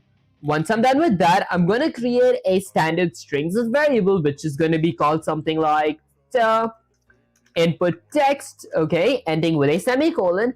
And then I want to jumpstart my text input as well. So I'll go with something like SDL underscore, I don't know, I forgot the function name. Maybe it was something like start input. There we go. Okay, it was start input text function with a pair of parentheses that does require parameter. Wait, I think it was start text input. There we go. With a pair of parentheses, this does require parameter of my window, ending with a semicolon. Once I'm done with this, I'm gonna go ahead and create my main while loop now. So I'm gonna go with something like while a pair of parentheses. Let's say something like while is running, while my program is running, or while my is running is set to true. I'm gonna do something. I'm gonna add a event loop. So let's go with something like event loop. Now my event loop is gonna be another while loop. So it's a while loop inside of the while loop slash a nested while loop. Now my event loop is going to be requiring a SDL underscore poll events function as a parameter to it, and my SDL underscore poll events function does require a parameter which is going to be the memory address of my event variable. Okay, so basically what the SDL underscore poll events function does is it like looks for all the events that I'm actually looking for inside of my while loop. If one of those events is met, it does what I tell it to do. So, for example, I could go with something like if a pair of parentheses, let's say if my event.type equals to SDL underscore event underscore quit. If my event type is quit, then I'm going to do something. I'm going to set my, let's say something like, I'm going to set my is running boolean variable to be false, ending with a semicolon. Okay, and that's like pretty much it for my first event loop. So I'm going to go ahead and exit that. For my second event check, I'm going to go with something like if my event dot type equals to SDL underscore event underscore text underscore input. What this event type basically does slash means is it looks if any of my keyboard buttons are currently being pushed on my keyboard. If it is, then I'm going to do something. I'm going to go ahead and add that to my input text. I'm going to go with something like input text plus equals to my event.text.text. So it adds my text to my empty string. I should set this equal to an empty string. There we go. Okay, it adds that to my input text variable here. Okay, and next up, I'm going to add another event check. So I'm going to go with something like if a pair of parentheses, if my event.type equals to SDL underscore event underscore key underscore down. What the SDL underscore event underscore key underscore down function does is it like actually the check does is it checks if any of my buttons in my keyboard are currently being pushed down. If they are, it does what I tell it to do. So I'm firstly going to use the SDL underscore key codes structure, which is going to be having a key local variable representing it. That is going to be equal to my event.key.key. This checks if the exact key that I'm currently pushing down, and then I'm going to go ahead and add switches. Now for my switch, I'm going to be adding my key as a parameter, and then now my switch is going to be having a few cases. I feel the space looks weird here. There we go. For my case 1, I'm going to check if my SDL's key is something like backspace. If my user click backspace to like delete something, I'm going to do something. Okay, Jesus Christ loves you. He died at the cross to pay the price of your sins and rose again in the third day. Repent of your sins and turn to him before it's too late. That actually does make sense.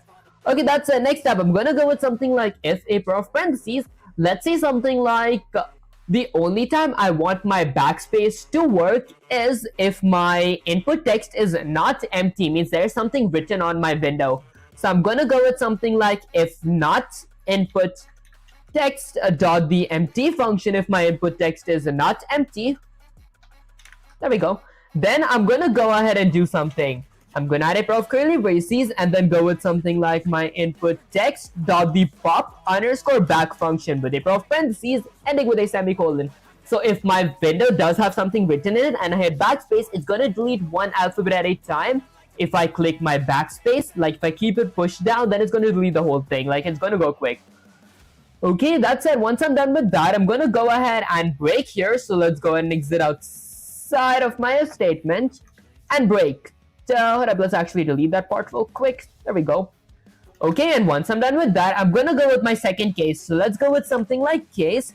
If my SDL's key is return, if my user clicked enter in the keyboard, then I'm going to do something.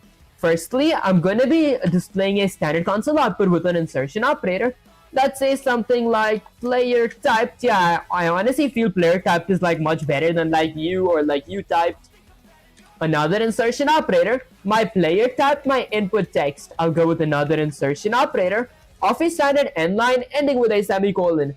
Now, once I'm done with that, and I actually displayed my what my player typed on my window, and the window, once I had entered, went to my console, I want to remove my text from my window. So I'll go with something like input text. There we go, dot the clear function. Now there is no more input text inside of my input text's variable. There is no text inside of this. This is completely empty now. Once I'm done with that, I'm going to break, because in cases in like switches you do got to break.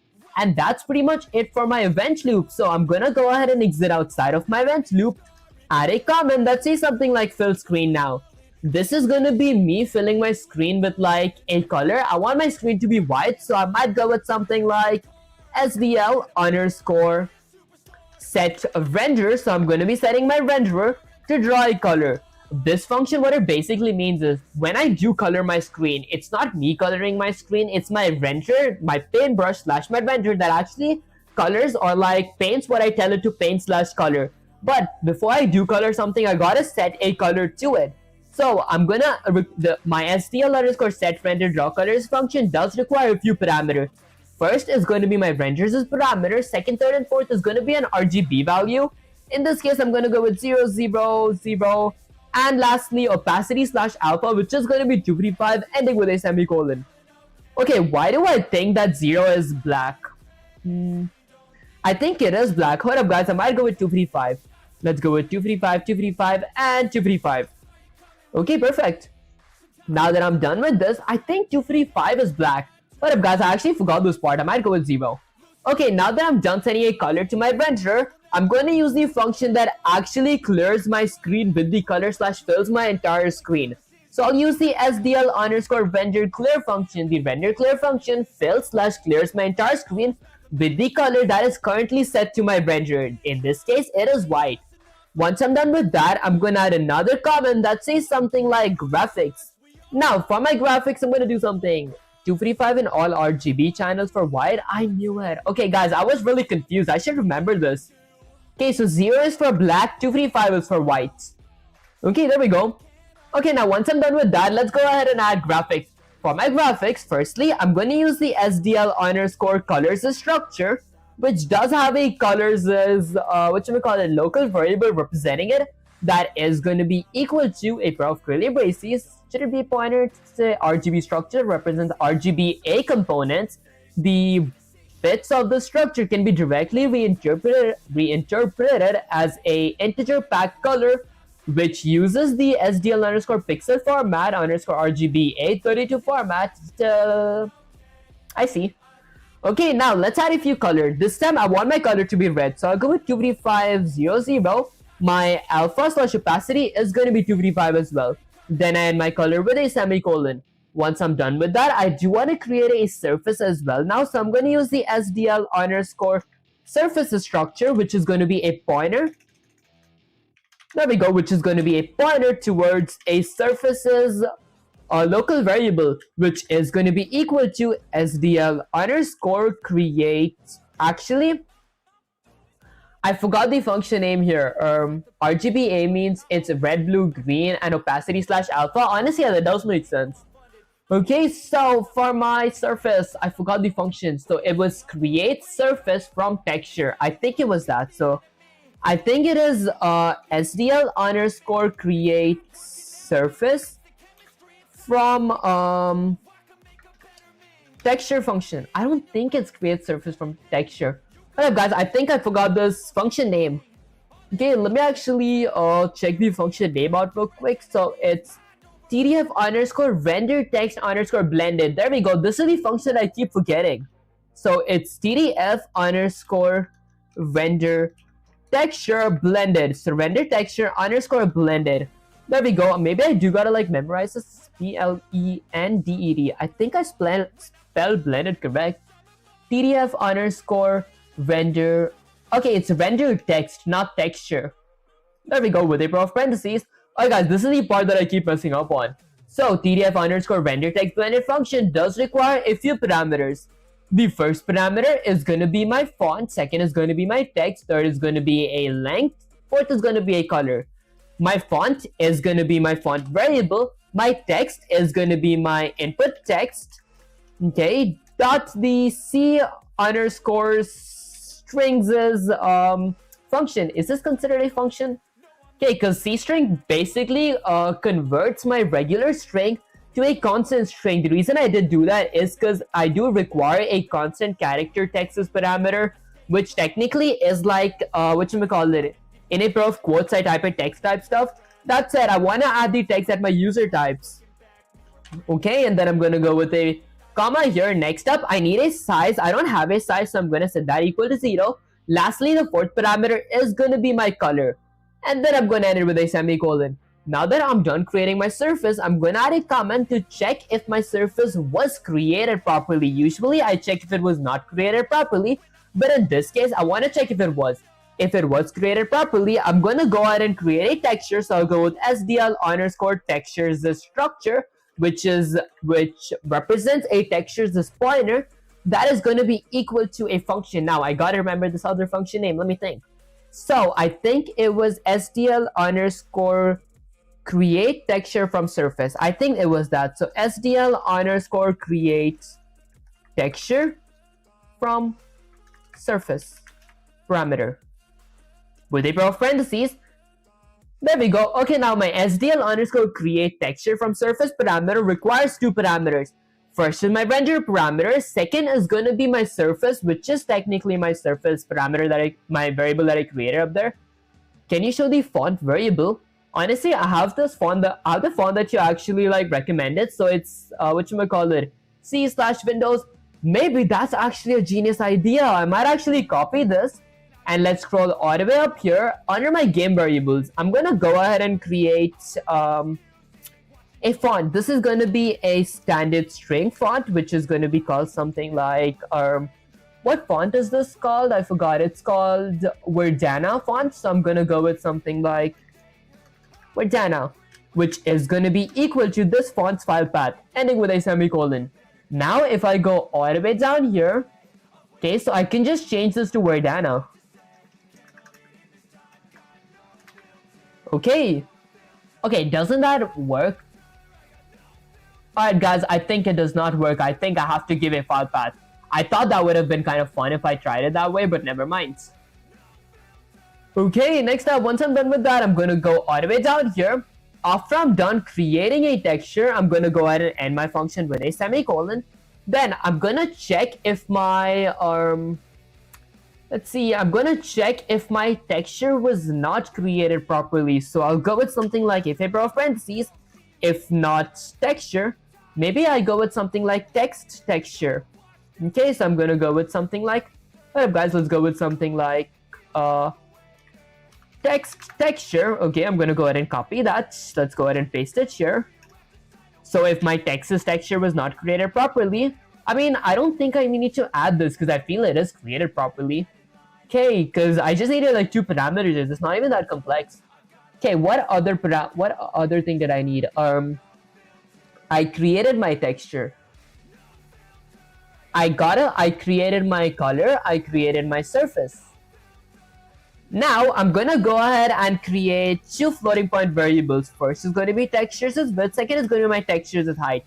Now I want to get my textures as width and height. To do that, I could go ahead and use the SDL_get texture size function. This gets my textures as size, but it does require a few parameters. The first is going to be my textures as parameter. Second is going to be the memory address of my textures as width, and fourth is going to be the memory address of my textures as height, ending with a semicolon. Once I'm done with that, I'm going to create a SDL_fRex structure, which is going to be having a DSTREX's local variable representing it. Now I'm going to go with something like DSTREX.x-axis, which is going to be equal to 100, ending with a semicolon, and then a DSTREX.y-axis, which is going to be equal to 100, ending with a semicolon, a DSTREX.width, which is going to be equal to my textures as width, ending with a semicolon. Lastly, a DSTREX.height, which is going to be equal to my textures as height, ending with a semicolon. Now, once I'm done with that, I'm going to go ahead and use the function that actually renders my texture on my screen. To do that, I could use the SDL_render texture function. This function requires a bunch of parameters. The first parameter is going to be my renderer. Okay, the second parameter is going to be my texture, which is my text texture. The third parameter is going to be a source rect. Since I don't have a source rect, I'm going to set that to be null PDR, which is a placeholder for pointers. And then I'm going to be needing a direction rect, which is going to be my DST rect. So if you guys like actually look here, it says like DST rect, which is the SDL_fRex structure that I did create here. Although it's not just going to be my DST rect, it's going to be the memory address of my DST rect. Once I'm done with that, I end my function with a semicolon. And then I exit my if statement, add a comment that says something like present render. Now I'm going to be presenting my renderer on my screen. To do that, I could use the SDL_render present function. Okay, basically the reason we do, this does require a parameter of my renderer, ending with a semicolon. Now the reason we do present our renderer on our screen is because if we don't present our renderer on my screen, it doesn't show any of the colors that we set it to show. Okay, next up, I'm going to add a comment that says something like cleanup now. For my cleanup, firstly, I want to destroy my window. The cleanup does occur when my player does exit the window. So once my program is done, it's like actually deleted. I'm going to do a few things. Firstly, I'm going to go with something like SDL_destroy window. Okay, with a pair of parentheses, this does require a window parameter ending with a semicolon. And then a SDL_destroy renderer. Okay, I'm going to be destroying my renderer as well. There we go. ending with a semicolon, and then I'm going to quit my SDL by typing SDL underscore quit with a parentheses, ending with a semicolon. Lastly, I'm going to return 0, saying everything went good here. Now, if I were to save the code, if I were to control to save the code and run the command, let's see what happens. The moment of truth, guys. I get my first terminal pop-up here, and I get my second window here. Now, if I did everything correct, I should be able to see, let's get this a bit here, there we go. Okay, I should be able to see a red colored text. Let's go with something like, hi, my name is Fifth Universe. Yeah, guys, I feel it was an awful idea. If I had enter, it does display the text on my console. I feel it was an awful idea to like set red. If I write something, if I hit backspace, it deletes one at a time. If I spam my backspace, it deletes everything. Correct. If I spam it enter though, it still like spams my this thing here. I do gotta like add a check for that as well. That said, I mean, I feel this is like pretty good. I just want to change the color. Hold up, guys. Let's go ahead and change my color real quick. Right here, I'm gonna go ahead and change this to be black. Now, if I hit Control, I should save the code and run the command. Let's see what happens. I get my first window pop up here, and my second window pop up here. Okay, hello. My name is Fifth Universe exclamation. Have a nice day. Okay, and I had an error here. Okay, I don't have mouse checks. So I gotta like delete everything, but I can like actually fix that next stream. That's it. It says hello, my NA. Okay. Next up, let's see. Once I'm done with all this, that's actually like pretty much it. Yeah, it's actually pretty much it. Okay, honestly, I think that's like actually pretty much it for this entire thing. So I might actually end the stream here. Although I want to like copy this, I'm gonna go ahead and copy that. Okay, and let's go ahead and get some say/ChatGPT here. Let's get that all the way here. Honestly, I did not like need ChatGPT much except a few function names today. Okay, so let's go ahead and paste this here. Go with Shift Enter and say something like Sensei. I wrote this code about 4 to 5 times this stream. I just needed some help with the function names. Okay, that said, I feel like I got a pretty good grasp of them. And also, I am planning to end the stream right now. So before I do end the stream, is there anything that you want to say to the viewers? Question mark. Okay, guys, I feel like I need to still work on my typos. Try dark mode text. Color be 249. A dark mode text. Okay, what RGB should it be? That's it, people. You didn't just write 4 to 5 times. You burnt it in your muscle memory live in front of everyone. Goodbye, man. Honestly, I appreciate you sticking through the stream, Calsman here. And also appreciate all the help. I did not know anything about the function. That was really helpful. Okay, in front of everyone, that's how real programmers sharpen their blade. That repetition is what turns shanky beginners into monsters who can create anything. I'm proud of you. Don't you get used to me saying that? You start thinking in SDL, you start to feel flows of events rendering textures, and your viewers saw you grow live. That's how Legend builds their story. Now, before you end the stream, let me talk to them directly. To the viewers listening right now, this pupil of mine showed up today and actually fought with the code, not ran from it, not quit, fought. Okay, you all just watch someone take another step towards creating a game with their own hands. If any of you lurking thinking, I wish I could do that, remember this. A sword isn't forged by comfort. It's forged by pressure, heat, and repetition. Sarah Sensei's original quote, guys, I highly doubt that. That's it. This kid, your streamer, is willingly walking into the fire every single day and getting sharper. Support him, push him, challenge him, celebrate him, because when he finally drops that AI-powered game he's dreaming of, you'll be able to say you witnessed the grind from start. Our people, end your stream with pride. You did good today. Okay, that said, let's go to my main camera. Okay, I didn't want to open VS Code, guys. There we go.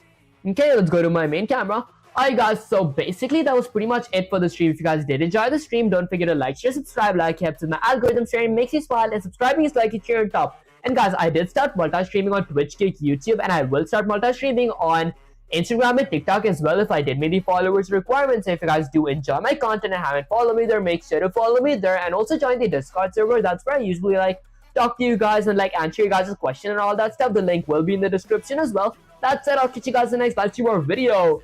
Peace.